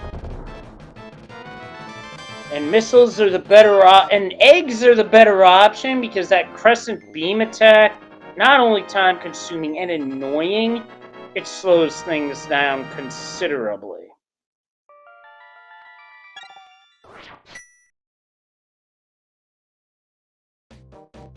Yep, side by side Helmasaur King kills. Love to see it. And Ancient Gamer's gonna parlay this into clearing Eastern. I really like this routing as it is very optimized to clear Pod, Mirror, and then Eastern back to back. Nightwolf is going to at least be able to do Desert, but as the other item isn't Canis Samaria, then Meyer wouldn't be on the cards, although going into Meyer might not be a bad idea at this point.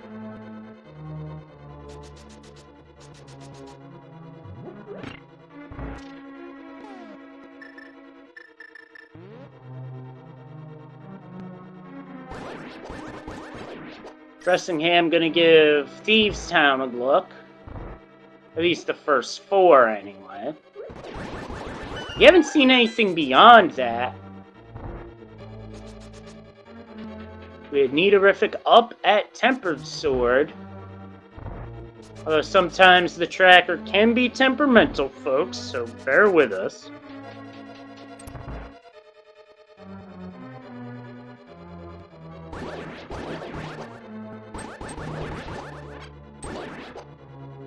Also, why shoot an arrow when you have Tempered Sword? Because Tempered Sword takes an Igor down in one hit.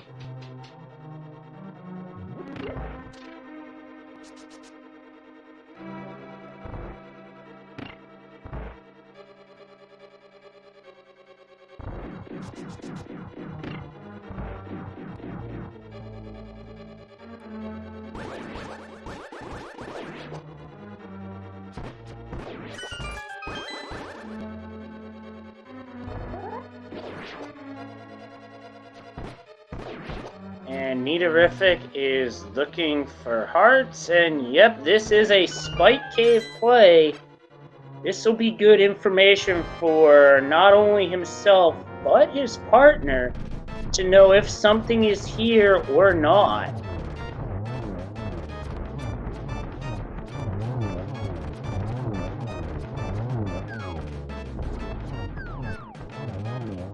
And Spike Cave is super missiles, so not a required play, but at least the knowledge is there for his partner.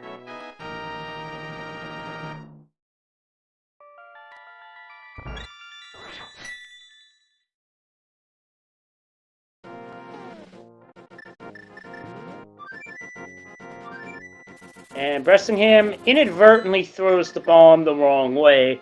Upstairs is an energy tank.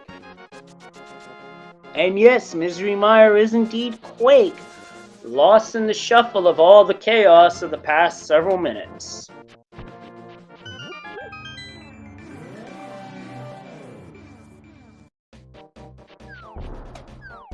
So while Ether not necessarily needed, nice to have in the event you find yourself in a room full of enemies that are vulnerable to Ether, like the room before the big key chest in Skull Woods, for example, as Nightwolf finishes off the Landmuller fight.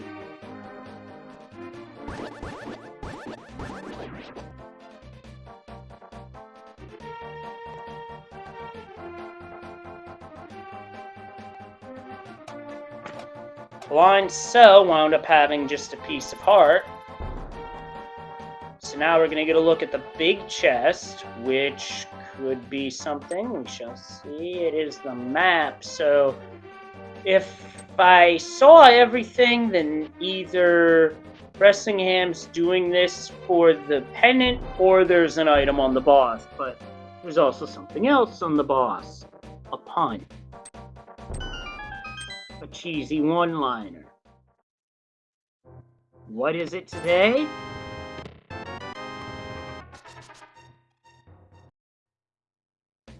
I haven't seen the eye doctor in years. Which, if you're somebody who wears glasses, such as myself, that is not a good thing.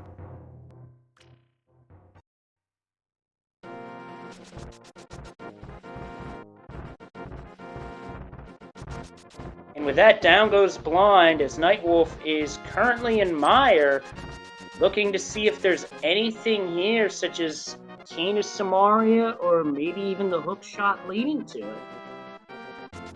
Either or is possible here.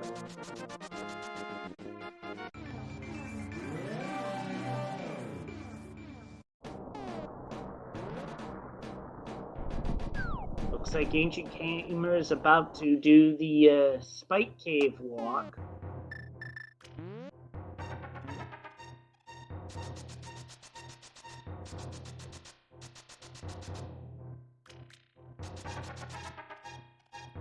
So far, all small keys in Mire. It's a 2-item dungeon, and hopefully one of the items won't be on the boss so we can see what's here. Bressingham comes up with the lamp.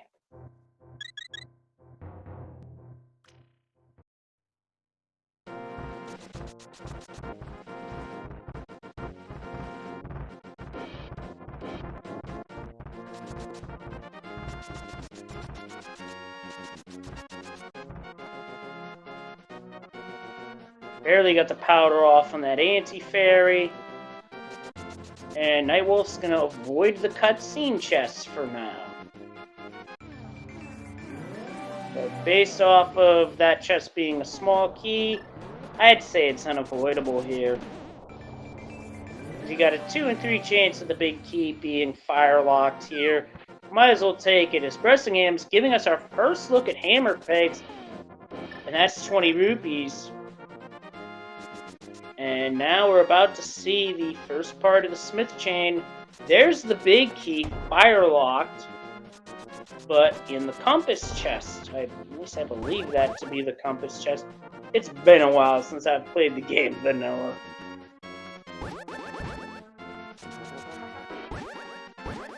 And unfortunately for Nightwolf, this is not going to be a fruitful endeavor in terms of looking for the red cane.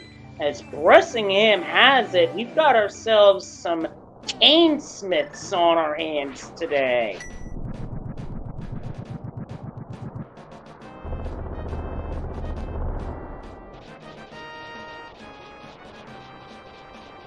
I believe Bressingham went to the wrong location, meant to go to 7.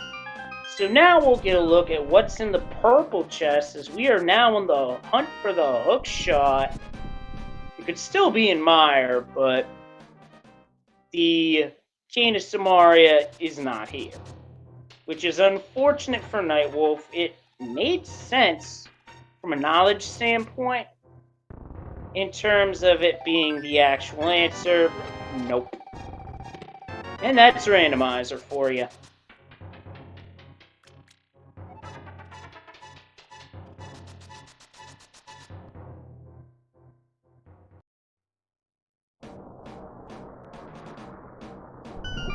And we get a heart container as our first item.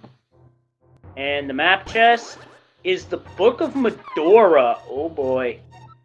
I just had a very dirty thought. Hook shot on pedestal. It is possible, depending on how the key logic of Ice Palace plays out.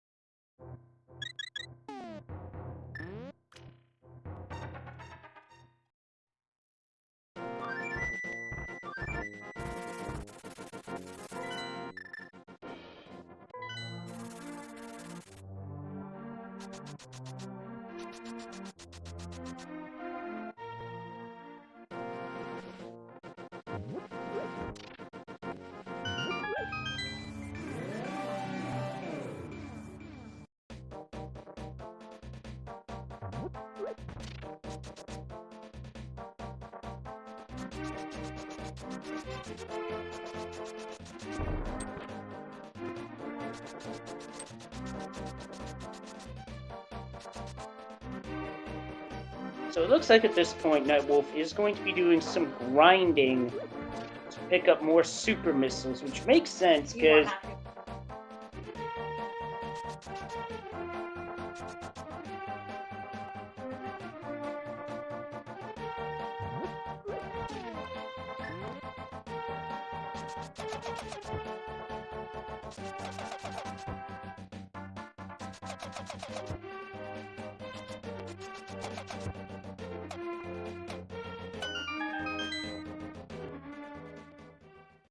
as I was saying, you need 30 supers at the minimum to beat Ridley. And Nidorific's about to pick up Cane of Samaria, courtesy of partner knowledge, and Ancient Gamer's about to find it, which Nightwolf wishes he had known about, I'd say a good 10 minutes ago.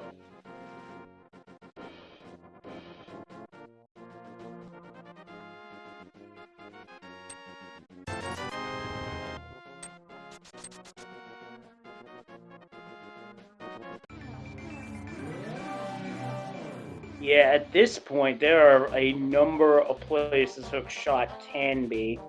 It can't be in Hookshot Cave. We've already done the bonk to the one chest we can get to. Wasn't it? It could be anywhere in Turtle Rock, the front of Swamp, left side Swamp, Ice Palace. I think we've seen every location in Super Metroid. So, between the 4 featured runners, so I don't think it can be there. It's gotta be somewhere in A Link to the Past. That book, uh-oh, Nightwolf's gonna have to go back down and around. You really hate to see this, because this room is not nice.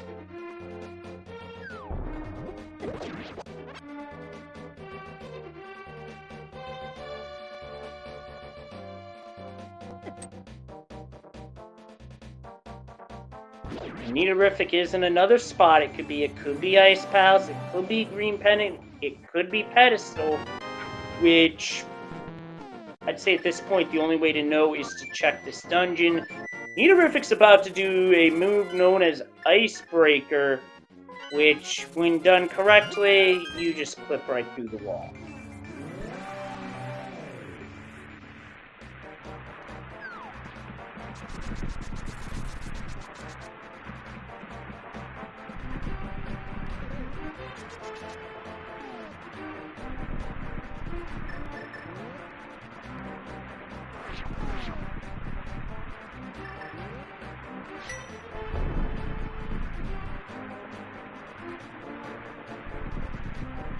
And there's the grapple beam in Ice Palace, so oh boy. Bit late for doing anything with it to drag on, but interesting spot for it all the same. Now this next check coming up for Neaterific is a critical one, because if it's not a small key, then the dungeon is logically locked by Hookshot. And it's supers, so that means this dungeon wanted Hookshot to be here, so that officially kills Pedestal. I'm thinking Turtle Rock's the answer at this point. I don't know about everybody else, but that's just what I'm thinking and feeling, because right now we have everything needed to go to Turtle Rock, so going to Turtle Rock makes the most sense. I suppose that's one way of looking at Hookshot. Or rather, Grapple Beam, yes.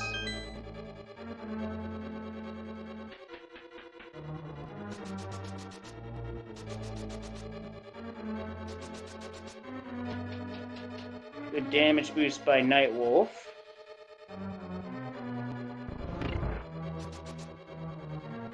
And Bressingham's taking on Vitreous, about to enter Phase 2, and Phase 2, just like that, is done. 8 arrows.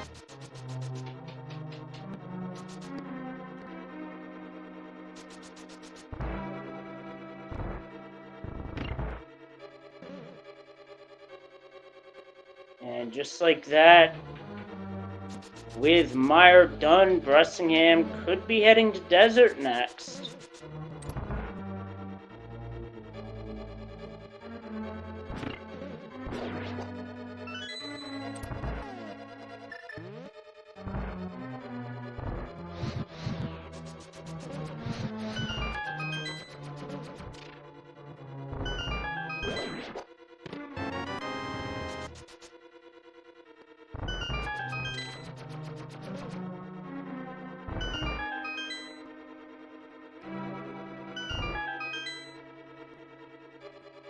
And now Neaterific taking on another boss, this one, Cold Stare. And the puffs get free. Even with Tempered Sword, this can't, and defensive males, this can get a little scary because Cold Stare hits like a truck. And the dungeon wanted you to have Canis Samaria in coming years. So now, with this, we now have Sahasrara open as a check. We also have, well, 1 or 2 more bosses away from Pedestal, but I don't think that's going to be anything at this point, because the dungeon wanted you to have Hookshot for anything.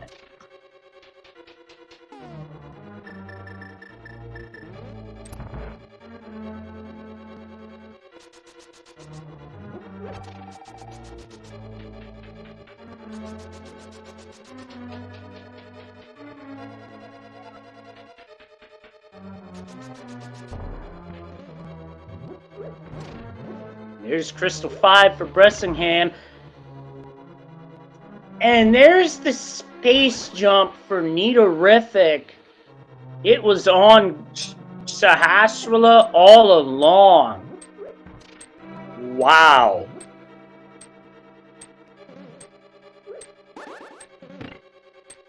So with this, Nitorific will be able to go to Showcase Showdown and get the Charge Beam.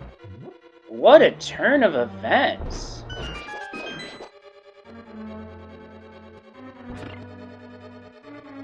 But first, a play into Misery Mire.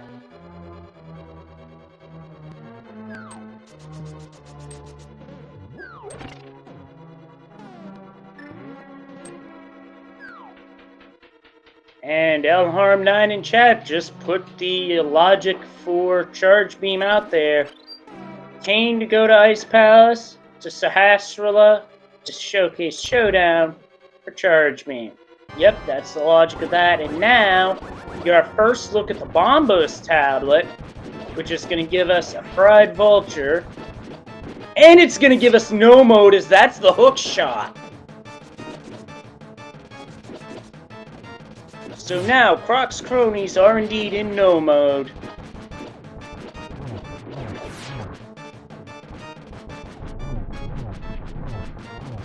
While Bressingham's in go mode, the team is in no mode, while Nightwolf is farming for supers for Ridley.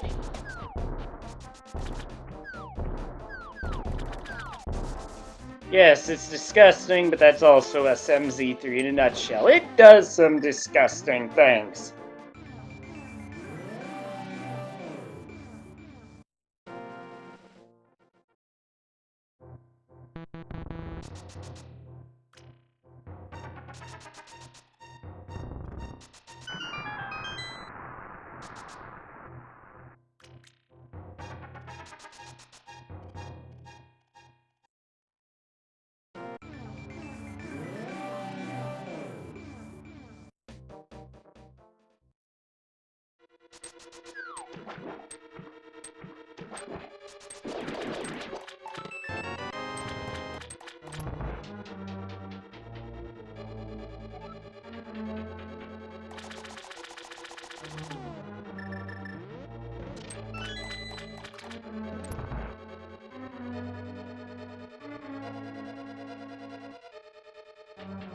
So now Bressingham in Swamp Palace in go mode, probably not stopping to check much.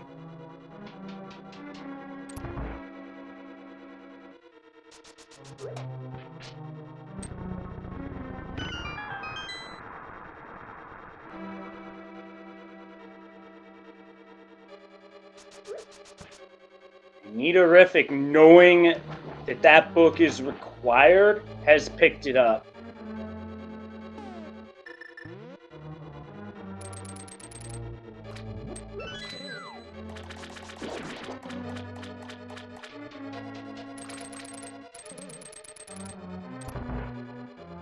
Bressingham's going straight for the back, because honestly, if you were dreaming of a go mode Swamp Palace, this was the seed for you.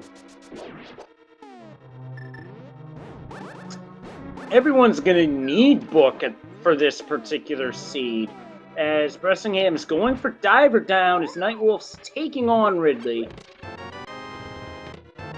And Diver Down had the silvers. You know, I'm not surprised by that. I was gonna jokingly say silvers in Swamp because the game knows. And they wound up being in Swamp anyway.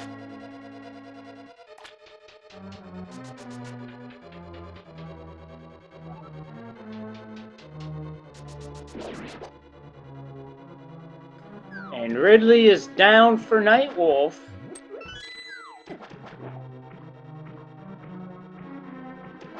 Now Bressingham about to take on a pirate's favorite boss, Argus. Which is a boss where you yank the puffs off and then take the puffs out.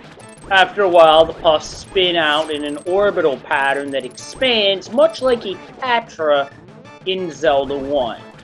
One of a few bosses that, in a way, were inspired by the level 9 boss that appears in the first Zelda game. And that's an energy tank. And crystal number 6 from here, Bressingham likely going to head up to Turtle Rock. As, let's face it, the logic to get the charge beam is shit.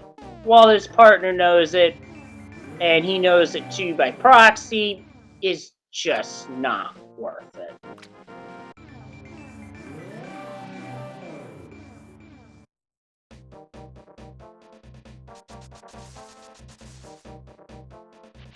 Where is Bressingham going? Oh, right, get the ice rod off the pyramid. That'll truly put him in go mode. Prior to this, he was in no mode.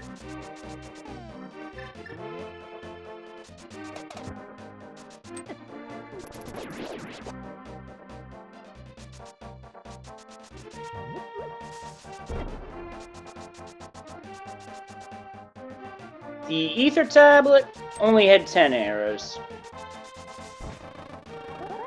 So while the book was indeed required, it wasn't required for the ether tablet, and Bressingham's being chased by a bee.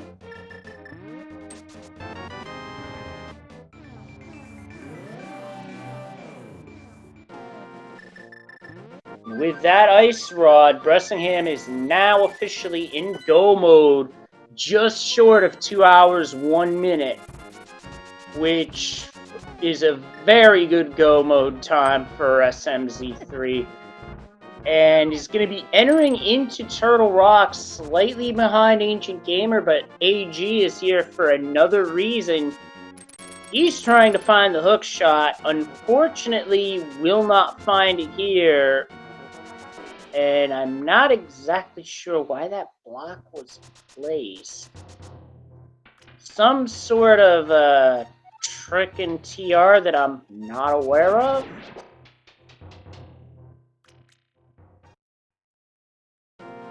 Anyway, that aside, Bressingham got dead rocked. So I had to get him off the screen.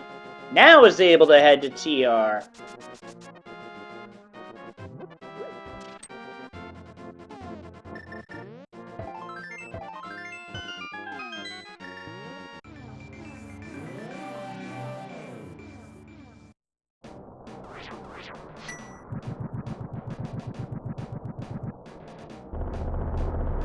Got 2 land moves down for Metorific, and now that's the 3rd. Ancient Gamer has gone muscle memory. That way works when you have the hook shot. When you don't have the hook shot, you have to go about it a different way.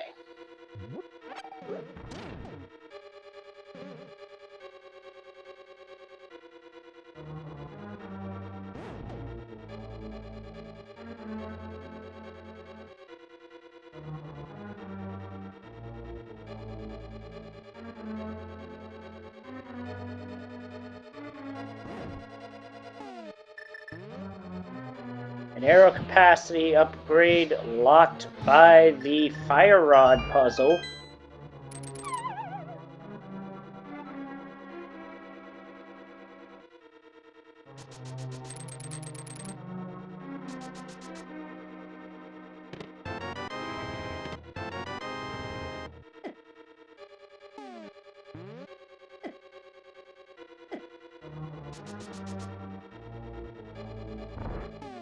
Anyway, Metorific about to hit the Swamp Palace area. Probably gonna get the book of...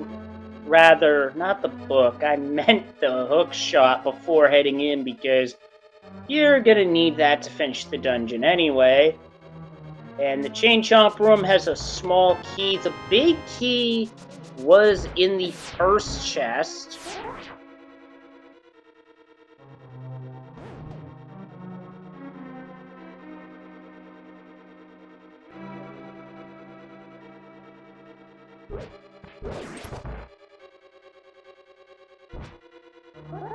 And Nightwolf is about to find his go mode, which by proxy alert Ancient Gamer that the hook shot is not in TR. Bressingham, meanwhile, in a dicey spot, down to 2 hearts. Those chain chomps hit hard even if you have red mail. So as a result, gonna want some health to knock the beeping noise off. It is worth noting that on seed generation, you can set the speed of the heart beeping noise. You can leave it at the vanilla speed, the double speed. Don't ask me why anyone would do that. Half speed or quarter speed. Personally, I go for quarter speed because that's just a little less annoying. Although half speed's still less annoying than the vanilla. And less stress-inducing, too.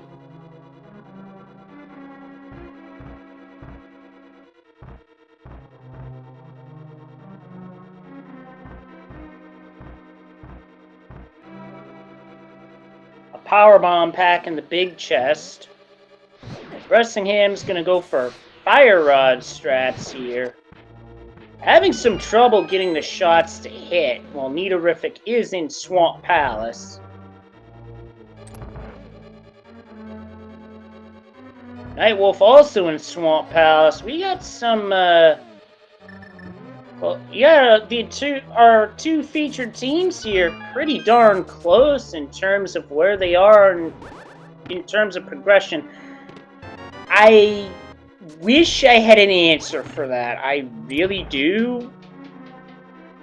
Couldn't tell you. Well, this Turtle Rock's gonna need Laser Bridge anyway, because Turtle Rock is like that.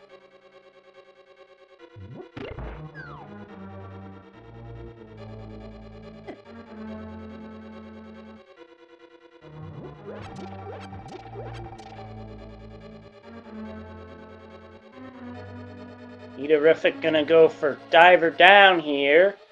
Only chest needs the one on the left because it has the silver, which is the one true weakness of Ganon.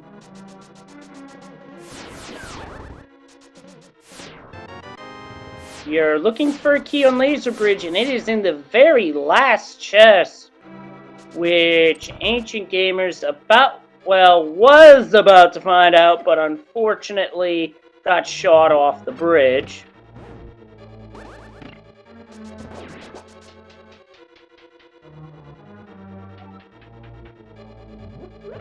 Interesting, I never thought of it that way. Meanwhile, it is time for Trinex on Bressingham's side. Ancient Gamer's going to be not far behind in a moment or two.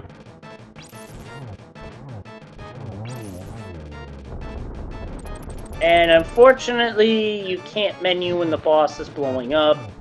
And that ice on the floor does generate a bit of lag, but that's phase 1. Ancient Gamer, I'm going to be starting up his particular Trinex fight shortly. And there's phase 2. Hey, chat. We have 7 crystals for Bressingham. So, based off of Bressingham, 1 through 22 in chat, where's the big key? I'm going to go with 8, as ever since we lost Kobe Bryant last year, I started going with 8 as a tradition in honor of the Black Mamba, as that was one of his uniform numbers in his career. I figured it would be fitting if it were on number 8. We don't have a leaderboard, so we're just guessing it for funsies. We're going to stop taking guesses as soon as Bressingham hits the stairs or heading down, be it left or right. Nidourific's going to be getting Charge Beam here.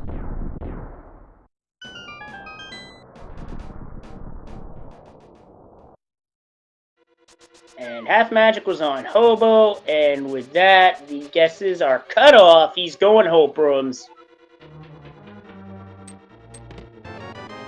Which are an energy tank and a small key. And with that knowledge, he is going to head to the right. Oop, placed the block in the wrong way. We've all done that. Done something the wrong way. And he is going to check the tile room here. This is what we call taking one for the team. As by doing so here, he'll be able to tell Nitorific that whether it's needed or not. Careful of two things here. Don't get grabbed. Don't get hit into the door, which is known as a reverse Kananaki in Zelda 1 circles. It's a small key, so tile room is nothing. That's 3.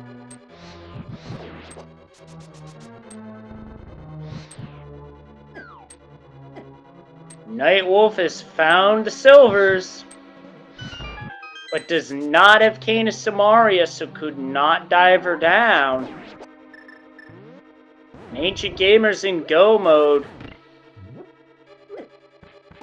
Does Nightwolf not know where the cane is? Because it's basically the first part of the Smith chain.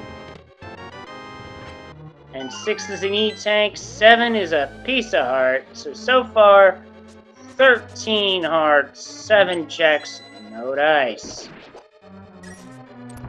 Oh, I see. Bressingham's going full right. This is a very interesting strategy. I do not see too many folks try to do a full right Ganon's Tower. Gonna have to reset this room, however.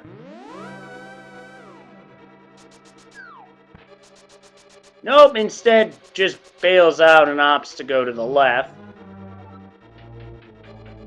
And 8 this time is a pack of super missiles, which he will take. So coming up next are 9 through 12.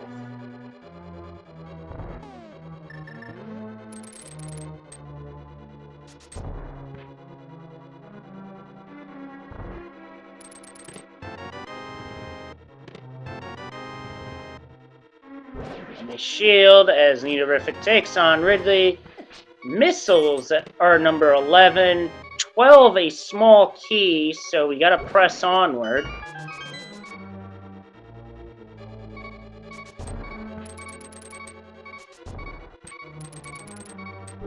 Unfortunately, Bressingham wasn't able to do the entire strat needed for full right, so opted out of it. Does have to use some caution at 1.5 hearts, while Nitorific has Ridley in the pogo. And Nitorific's finished Ridley off. Nicely done. Ancient Gamer in Swamp Palace now. Doing a full clear of it. Maybe looking for plasma?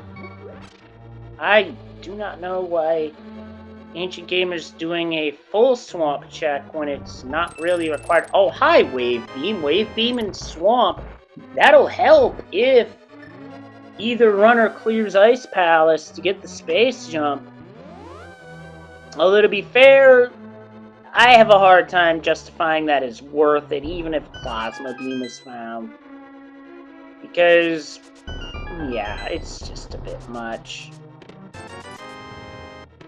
Meanwhile, it is not yet, not in the random room, so now we have, this time, 19 is going to be Bob's chest, with 20, 21, 22 behind the Ice Armless. Nightwolf has the Pod Big Key.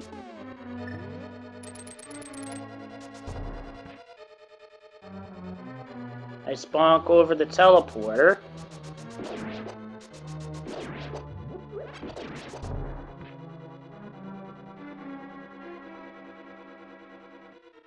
Yeah, Space Jump is required to get Charge Beam at Showcase Showdown, with Space Jump being on the green pendant, which is required for beating Cold Stare. So, yeah, that logic is kind of yucky. I wouldn't even consider it worth it at this point, but that's just me. Alright, which is it? 20, 21, or 22? 20, no, it's 21 that our tracker Made Walk Herd got it right. I'm surprised Bressingham didn't check Big Chest for anything because you're right there. The big key's French vanilla. Makes sense.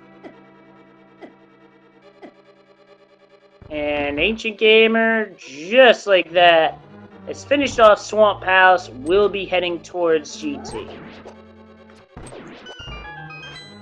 Oh, Mad Ewok Herd. Okay, my bad on that mispronunciation.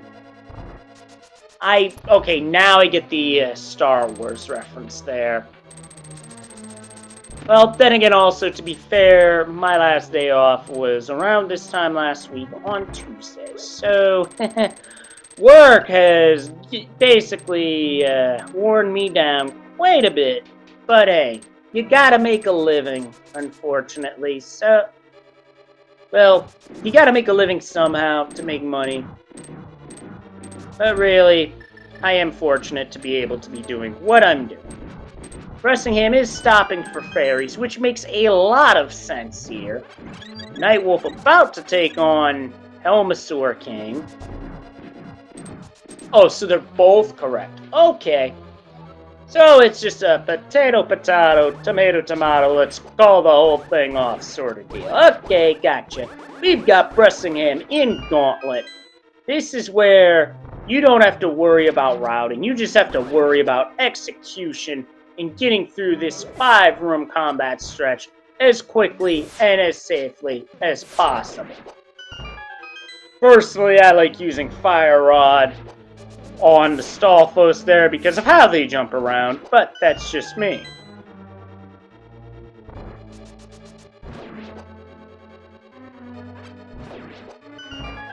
One room to go, the horse heads are down, now it's just a Stalfos and a red horse head. Some tough rooms too, especially if those Beamos open fire. And here comes Ancient Gamer into Ganon's Tower. Nidorific heading to Turtle Rock.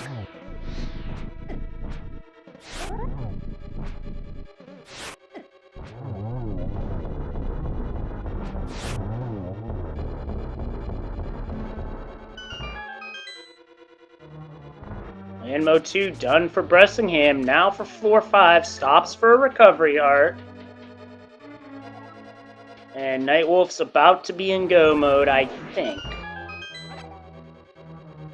The only pendant dungeon you really had to trifle with was Hera for that fire rod.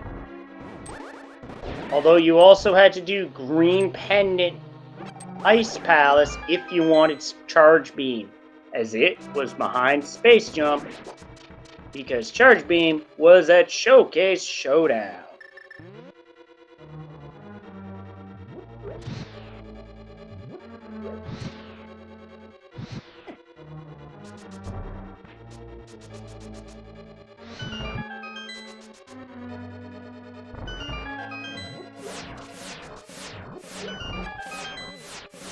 Bressingham stalling for time for the door cycle to complete itself to avoid despawning the top of the tower, because that would be really bad to do at this stage of the game. 10 arrows. And Bressingham's just playing games with the baby Helmasaurs here.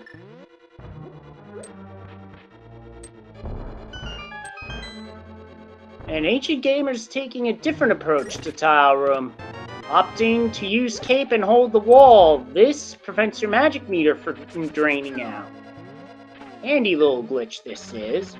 While Bressingham's at Moldorm 2, just 2 slashes will do it. There's 1, there's 2. Now we get a look at Moldorm's last earthly possession. It's just a map.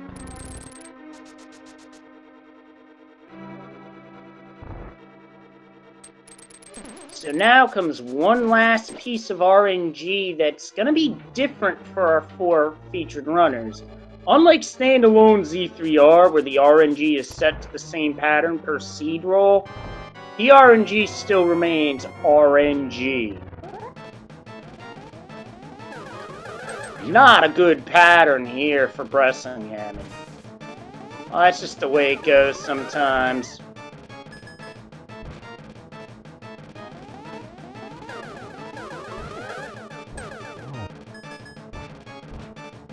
Sometimes you just gotta hang in there.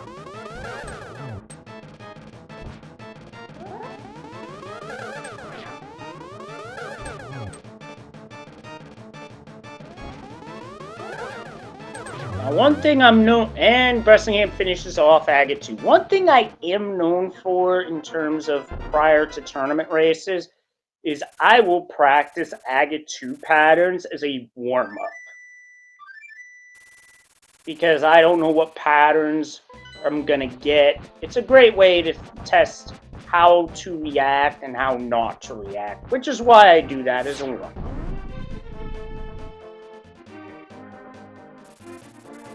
Meanwhile, for Bressingham, here's Ganon, and there's Spring Ball in Ganon's tower, so we did not need Spring Ball.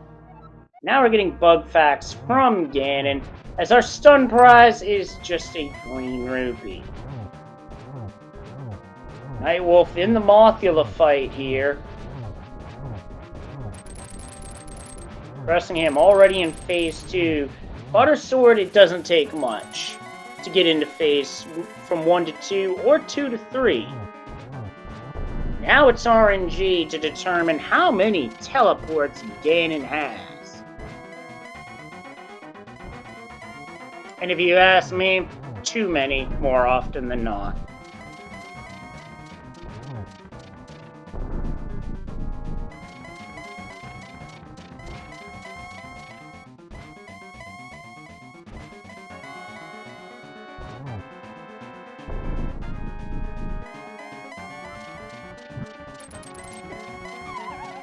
Oh no, Bressingham gets knocked clean off and is going to have to restart the Ganon fight. Unfortunately, when you get hit by the Fire Bat in the final phase, those Fire Bats push you opposite the direction you were going, so you can easily get knocked off. You really hate to see it. Because this also changes Ganon's RNG in terms of how many teleports and where he teleports to.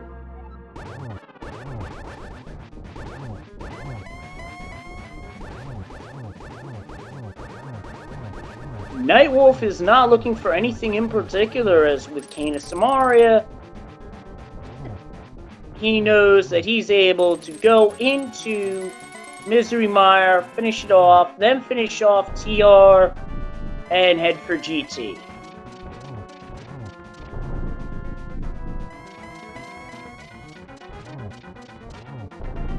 I'm not sure, but pedestal can't be anything important here.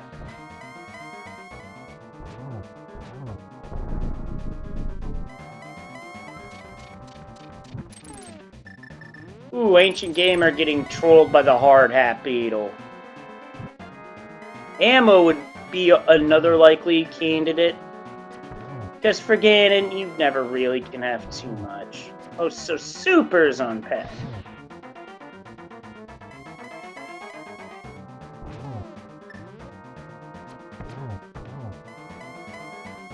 And Bressingham, with that silver, down goes Ganon, we got bacon, and now that is one up half of the Compromiser clear for Bressingham. Now it's just the other half, and that is Mother Brain.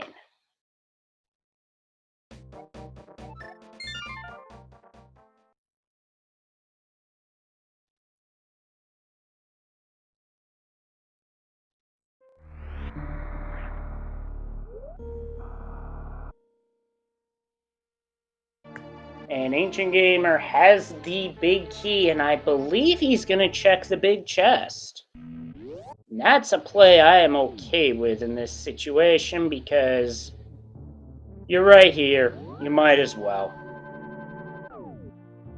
The Compass of Evil's Man. Game, thanks, but no thanks.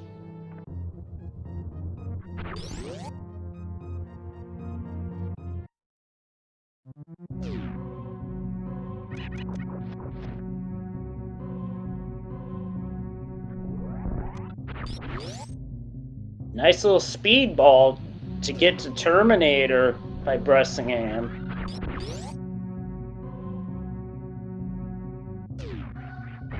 Nightwolf is fighting Vitreous and now finishing Vitreous off as we've got Nitorific in Ganon's Tower going for the big key, while Ancient Gamer's in the climb, Bressingham about to start the true execution gauntlet of Super Metroid, known as Turian, which includes a gauntlet of 4 Metroid rooms, as well as some other surprises. Instead, opting to be grabbed by these Metroids, I'm assuming this is to drain down on health faster. This is the only reason I can think of intentionally getting grabbed.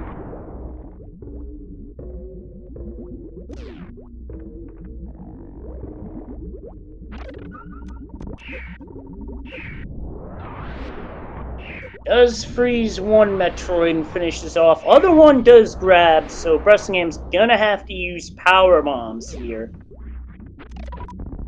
If you had standard morph ball bombs, you could use that to try and get away from these Metroids, but sometimes with those morph ball bombs, the Metroids don't let you get away.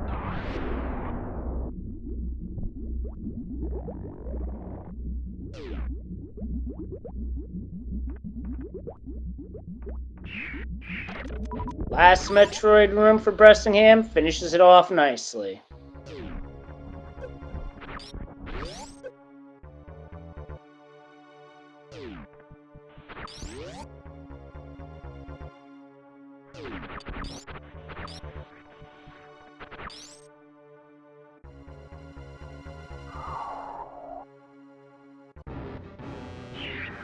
There's the GT Big Key for Nitorific.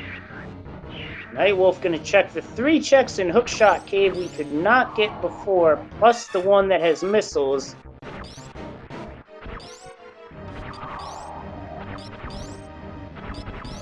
Bressingham's giving it a shot here.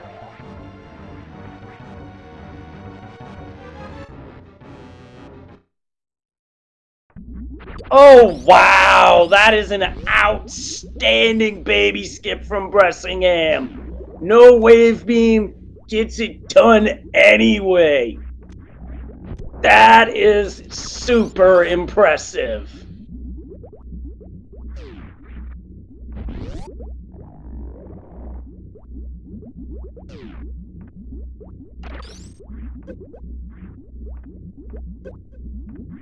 And he just gets through with the Zeb skip so easily. First try. That is, I'll say this, full disclosure, I have not been able to figure that out. That is exceptionally difficult.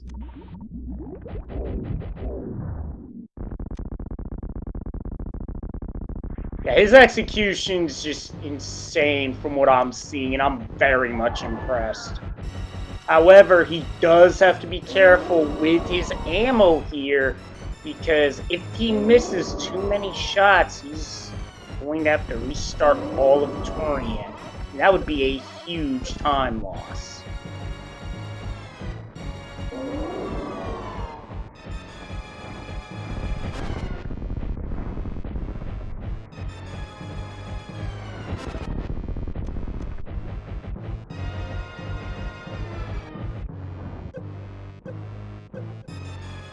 And Bressingham is there, entering the final cutscene.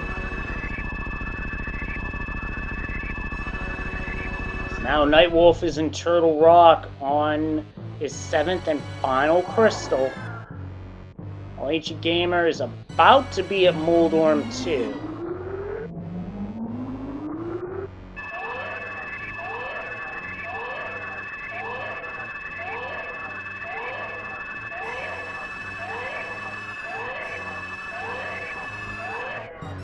Tempered Sword, it would be 1/1 spin, but instead Ancient Gamer went for, I think he went 3 slashes there, maybe? I don't know. Either way, that's a map as Moldorm's last remaining earthly possession. Nothing important, really.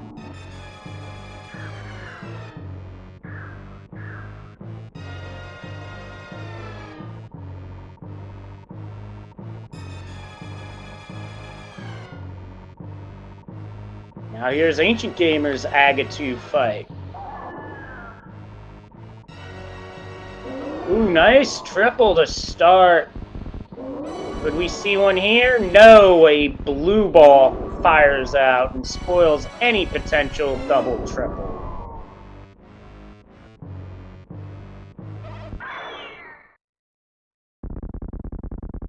Still, that's a very good Agatu fight. Very well done.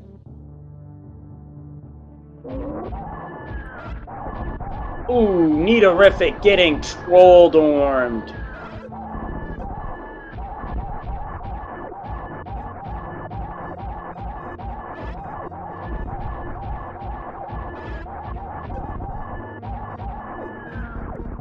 And now Trolldorm is giving Nitorific the business. But with 2 spins, takes it down clean. And now for Bressingham, Mother Brain is down.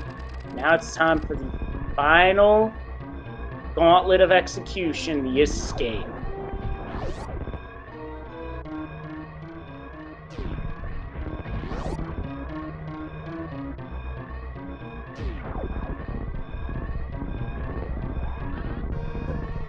Now Nitorific's in Agatu with Ancient Gamers on gain in Phase 2.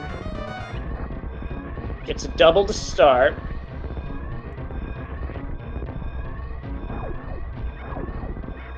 Eats a blue ball. Aga's being nasty with the blue ball stuff tonight. 1 hit to go for Nitorific. And down goes Aghanim. And Bressingham pulling out the Behemoth Spark. Nicely done.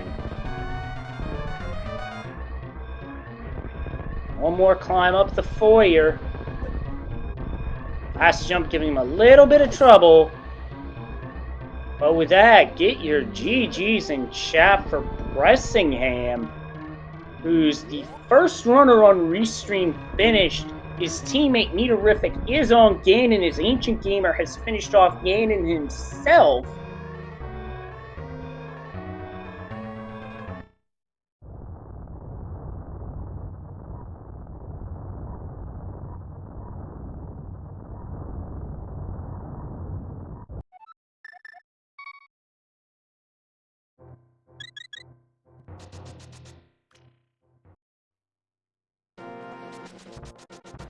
Bressingham's time of 2:32.36 is first on Restream, 4th overall.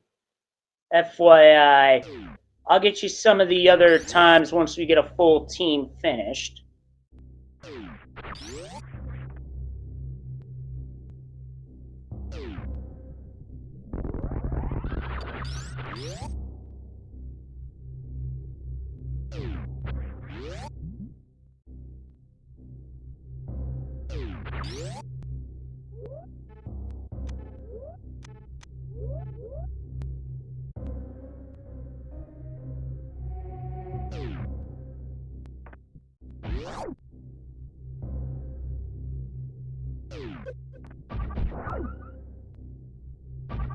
And Nitorific has finished Ganon off. Right now, Ancient Game... Hold up, where'd Ancient Gamer come up with that plasma beam?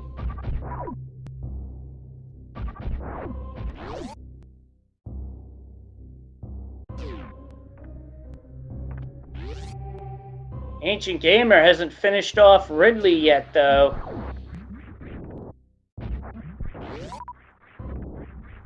I did not see it, admittedly, so that's a miss on my part. Nitorific, on the other hand, is heading now to Turian at post-reload. I believe it's average time.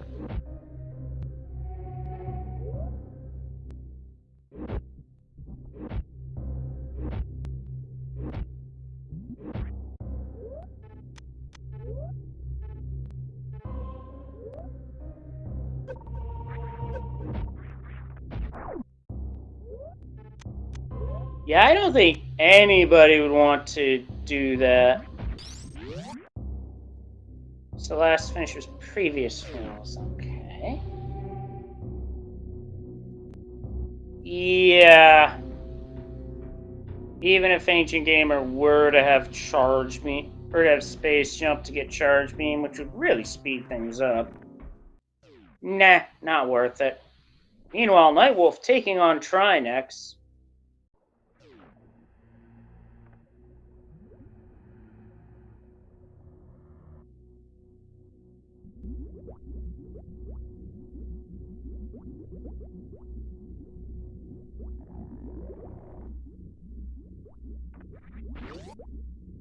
Honestly, I think bursting him and Nitorific just stayed on it in terms of routing and just happened to get lucky with finding Canis Samaria when they did.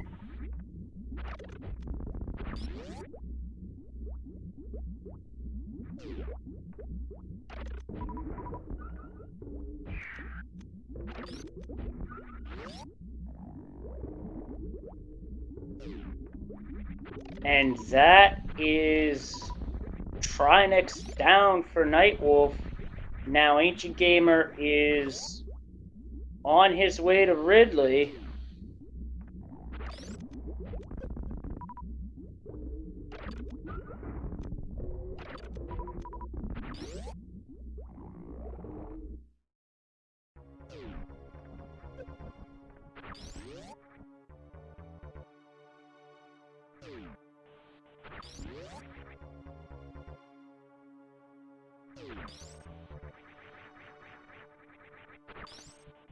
Now, a question I have is, does Nitorific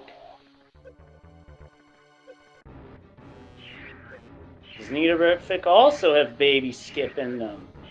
They are damaging down on purpose, so I'm led to believe not.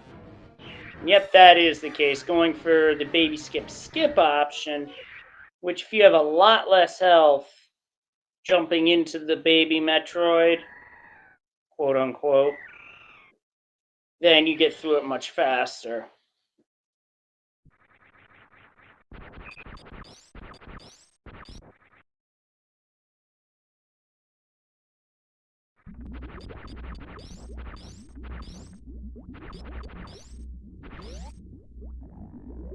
Now, Nitorific's gonna have to stop for a refill here.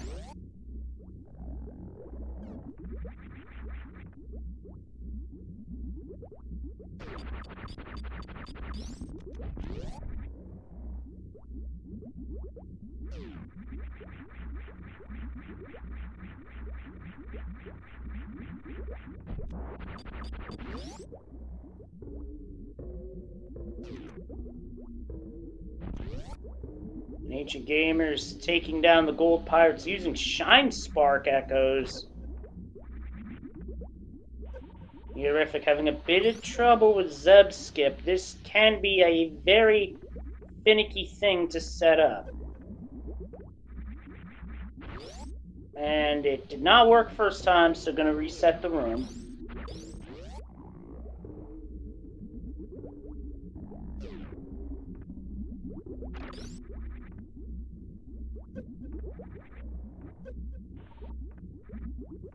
Gets a second try.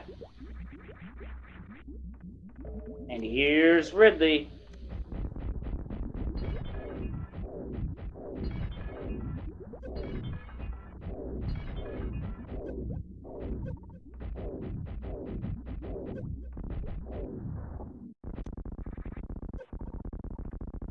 And now for Neaterific, time for Mother Brain.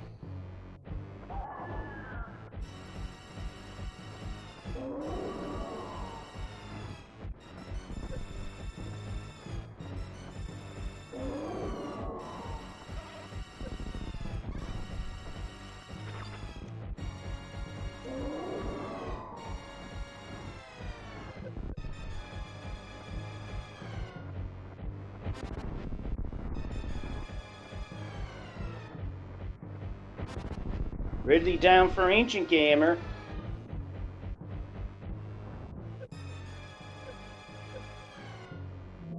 And Neaterific is in the cutscene.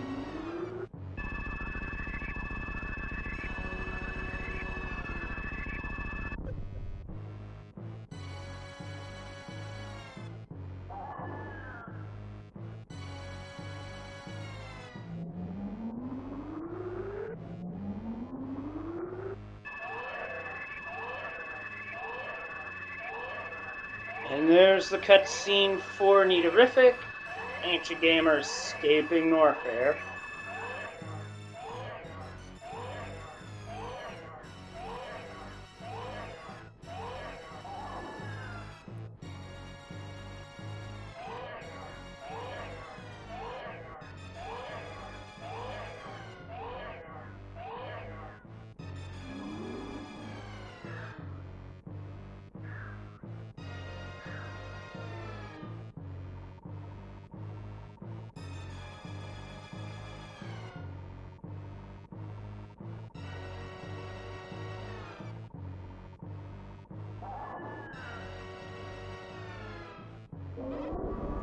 Ancient Gamer opting to drain out the reserve tank here makes a lot of sense. High jump will help with the spring ball motions that are being done here. Going to take a safety save here. I don't blame him because of how much damage those key hunters do.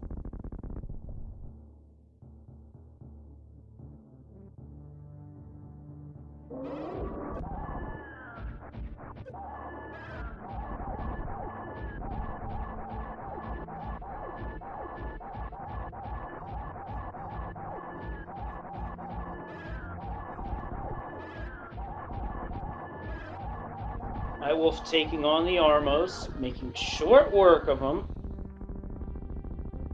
And Neaterific has finished off Mother Brain, now for the escape sequence.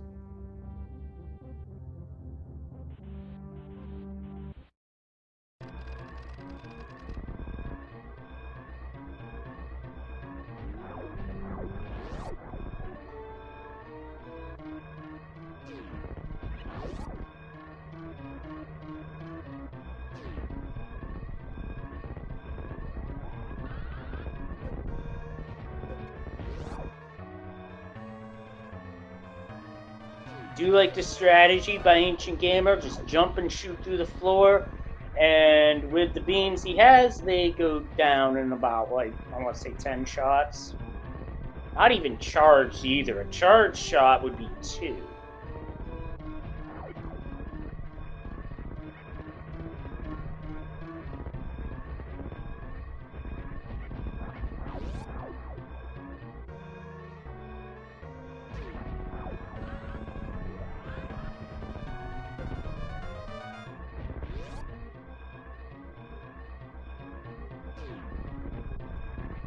Neaterific in the parlor one final time.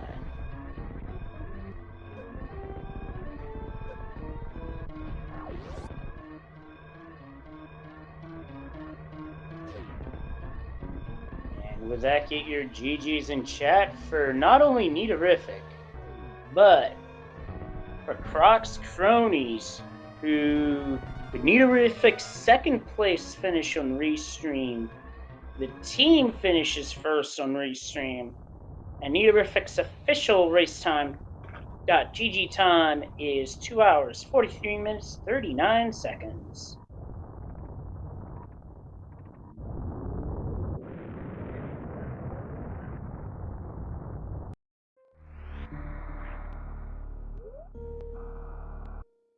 Not the first team to finish, however, as the first team to finish was Crockpot as Aussie 101 took the win with a 2:24.23. Solsky in second with a 2:27.10.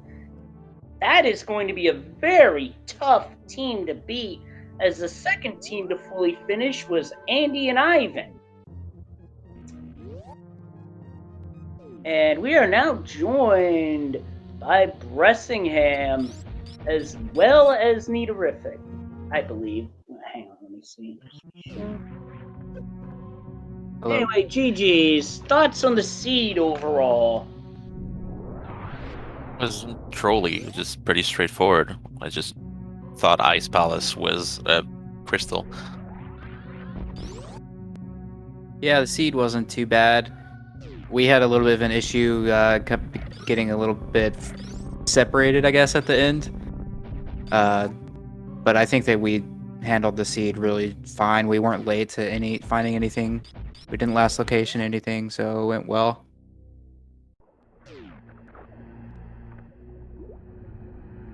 Yeah, it certainly did. How about that charge beam location, though? That was just, that was awful.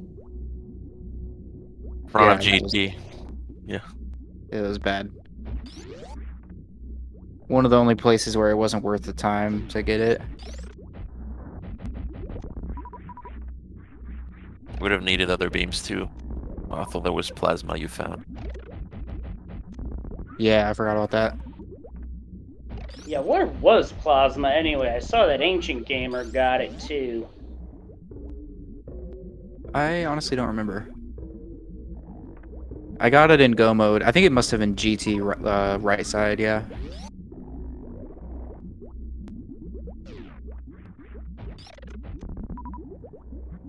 Compass room, yeah. Compass room, okay, thank you, Aussie. Also, GG. That was a very hot time that your team put up.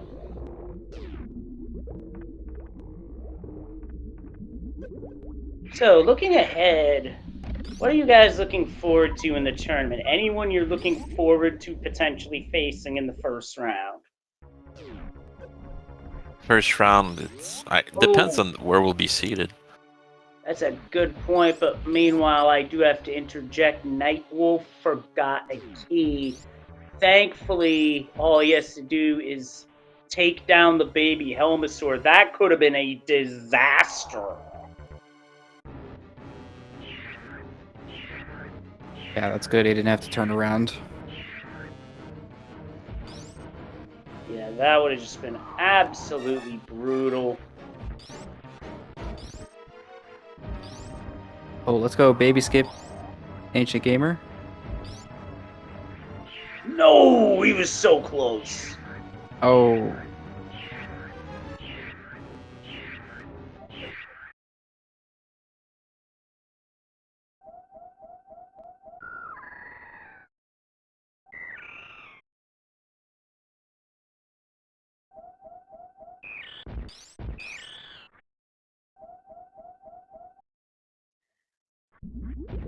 Well, as we're watching Ancient Gamer wrap things up on his end, I will say this, execution-wise, you guys were really solid. Only real hiccup I saw was Bressingham whiffing the center door in Business Center. I cringed when I saw that, because I've done that. Which door? You took the enemy out in Business Center, but you forgot to shoot the flashing door. Oh, in the high jump boots. Yeah. Yeah, that was the one. We've all done that at some point. Yeah, if I had remembered, I could have just killed him with a power bomb, but I forgot completely because I have been playing a lot of vanilla categories that don't have power bombs there.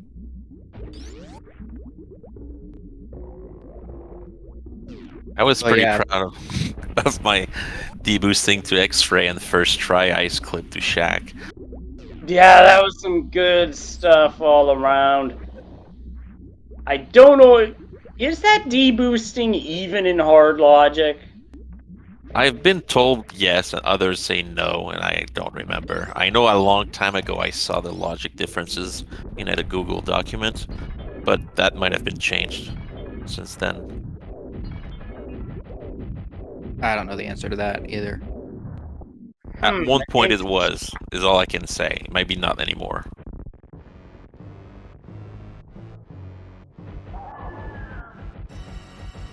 Okay, so we got Ancient Gamer on Mother Brain, Nightwolf on Ganon.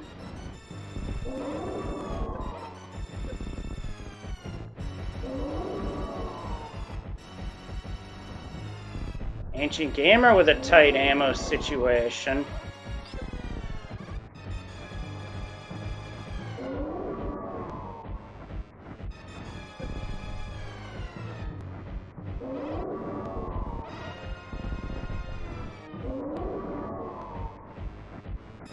Taking a little extra time to make sure his shots hit.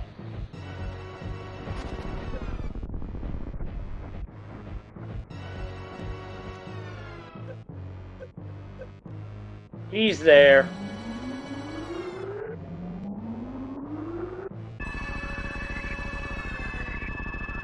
All right. Well, thank you for having me. I have work tomorrow, so. I know GG's. that feeling all too well. And yeah, it was my pleasure to be able to do commentary for this particular race. GG's to both of you, and good luck in the upcoming tournament.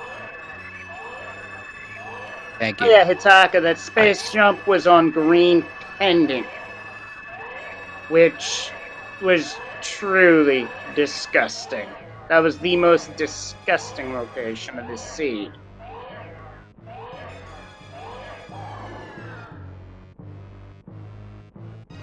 Yeah, only Nito got that on our team. Yeah, I saw that Nito did pick that up. I thought maybe he was going to go back for charge, but decided not to at the end of the day. Yeah, I'd argue that that wouldn't be necessarily worth it. Yeah, not unless you have no ammo and you have plasma beam already, maybe. But yeah, thanks for commentary, and GG's to Ancient Gamer and Nightwolf, who are not done. It will be done soon enough as right now Ancient Gamer is about to enter the final phase of Mother Brain. I'm confused as to... Oh, right, Dragon. Whoops. Nightwolf does have to take on Dragon, so opting for the shortcut to get there.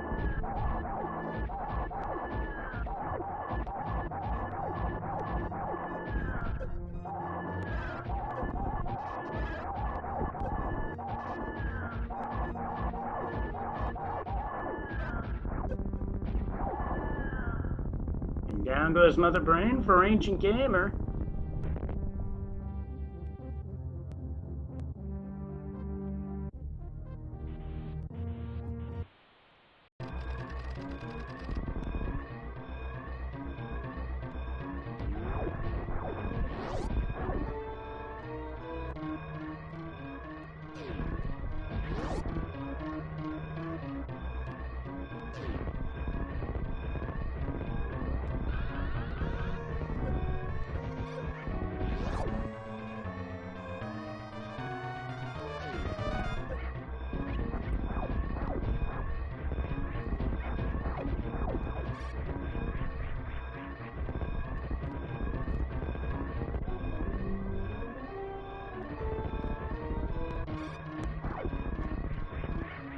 For the final climb out of Turian, while Nightwolf is now about to be taking on Dragon, which for him is the last of the Golden Tower 4.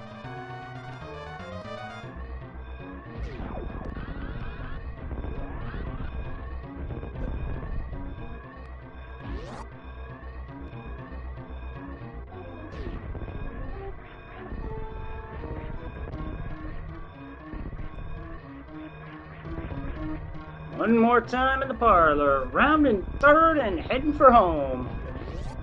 Get your GGs in chat for Ancient Gamer,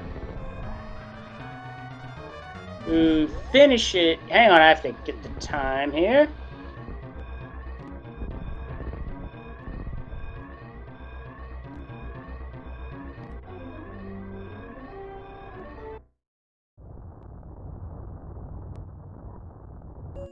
Third on Restream. Overall, 19th with a time of 2 hours, 54 minutes, 12 seconds.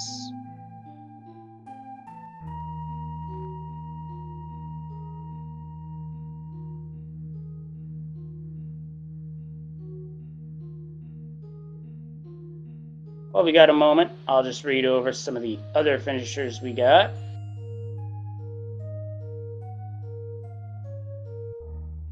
Third place finisher for Team Ohm's Law, Maniacal, 229.01.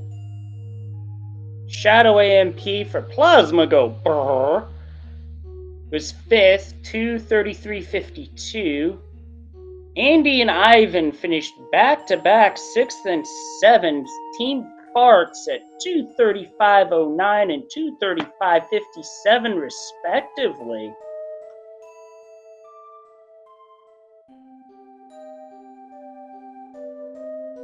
The other end of Team Ohm's Law, Hitaka, finished in 8th with a 239.10.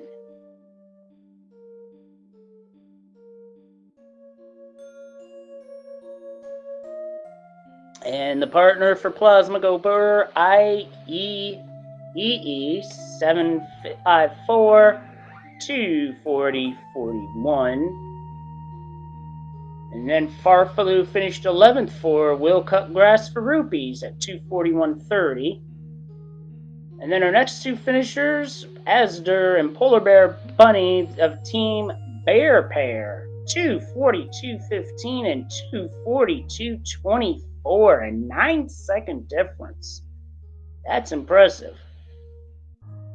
And then Team Corn Dog has a 242.27, and 14th, a real cutie.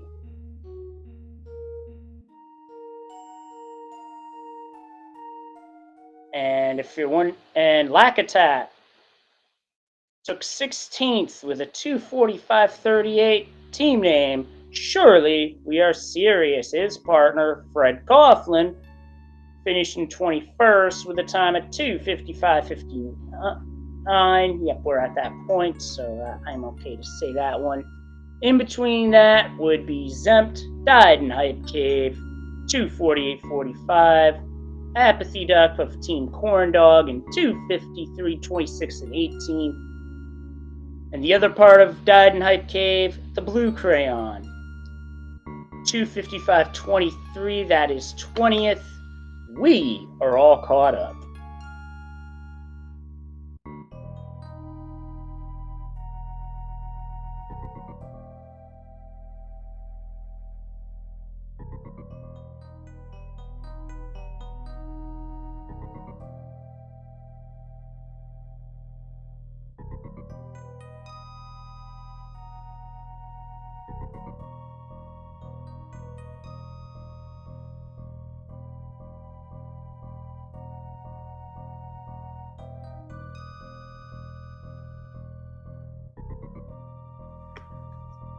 Nicely done, AG.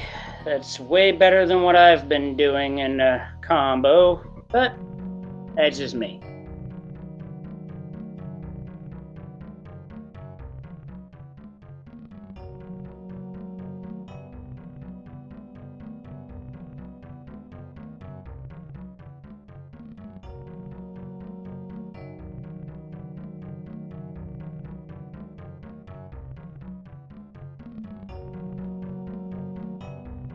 Although I am curious about one thing. Did anybody find Screw Attack or more Fall Bombs?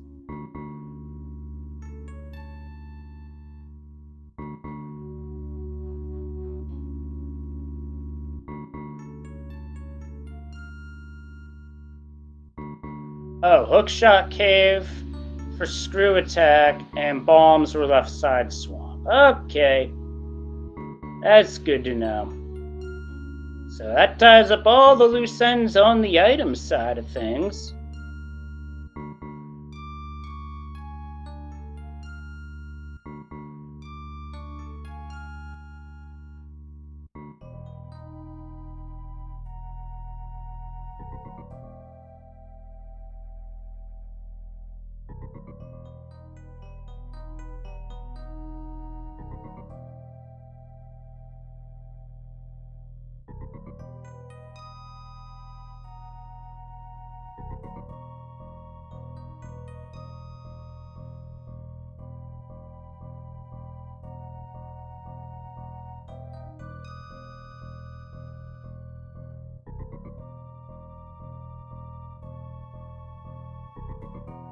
Yeah, your ammo situation was very tight.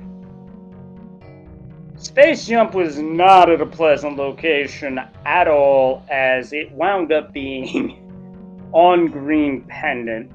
So once again, Green Pendant Ice Palace being rude, Nightwolf taking a safety save. That's a very good Zeb skip. That is one thing I have not been able to figure out, is how to get that to work.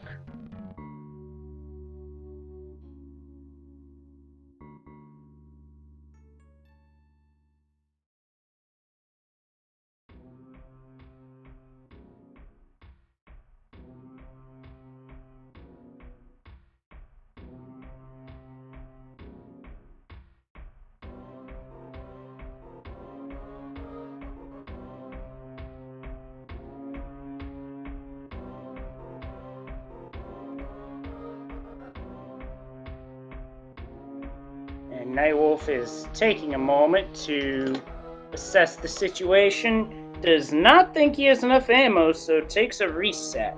He had just saved, however, so this is not that bad of a time loss.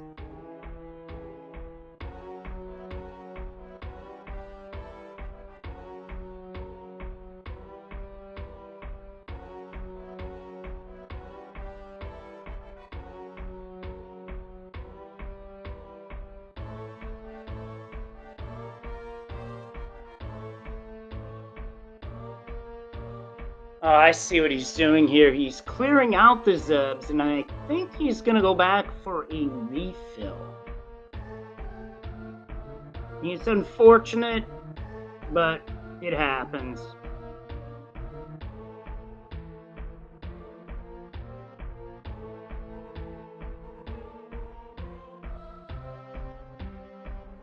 Ah, I see. Dispose of the glass, then go back for the refill so you have enough. That's a strategy I've heard of, and it makes sense.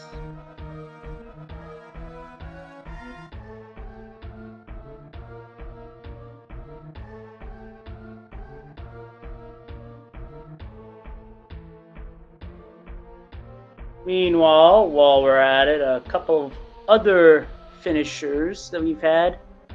Ace Zero of Ace T finishing with a time of 2:59, 24, and 22nd. Then our next team finish is Eddie and Stachio Cat of the Chicago Bullies with a time of 3:01:28 and 3:01:31. A 3-second difference. That's impressive.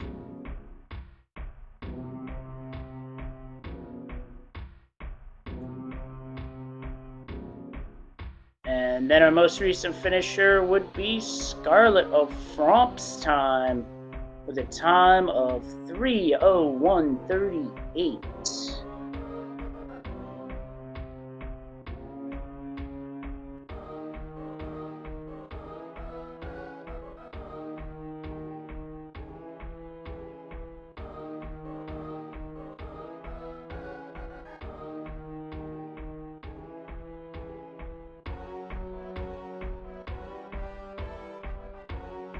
Honestly, I can't say I know why the glass stays broken, but fortunately for our runner's sake, I'm glad it does, because otherwise this would be really tight.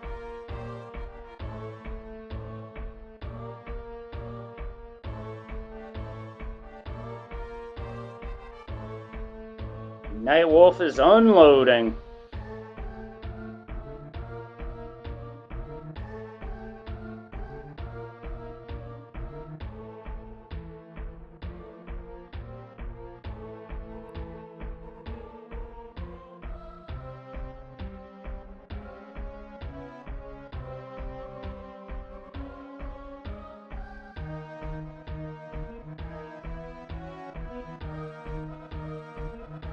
Taking extra care to make sure each shot hits.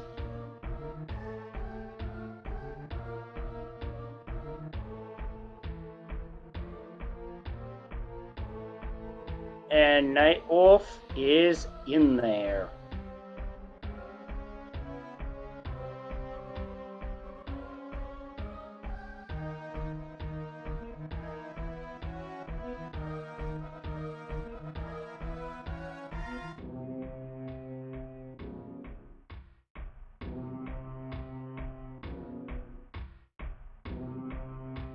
So one other finisher worth mentioning, Fromp's time has taken the most recent team done by finishing with a time of 3:04:17.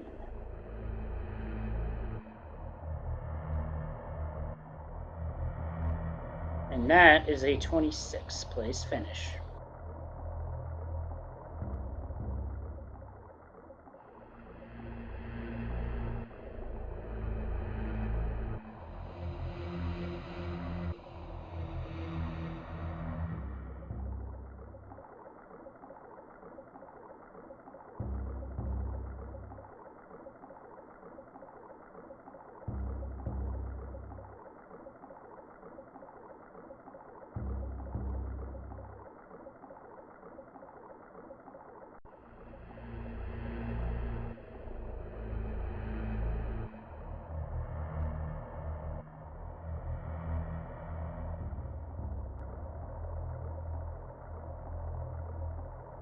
Here we go, final phase.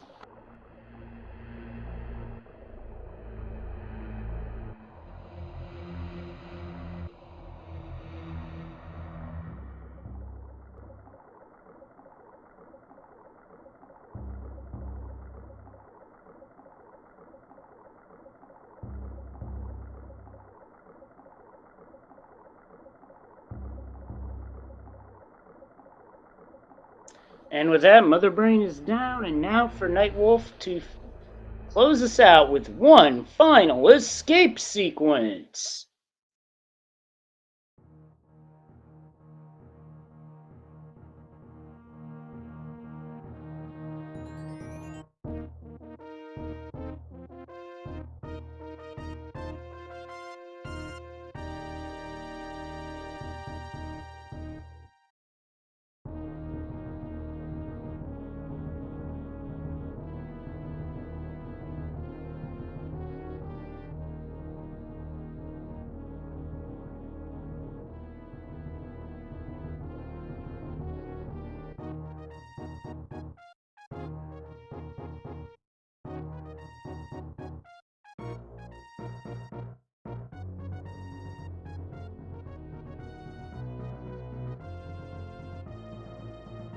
You know, now that someone's brought it up in chat, we do have a GDQ going on. Super Metroid Hundo is being raced. I wonder, what will it be this time around? Will it be a save or will it be a kill? Just thought I'd throw it out there. In the meantime, get your GGs in chat for Nightwolf, who brings it home and on the restream and with an official time of 3:08:28.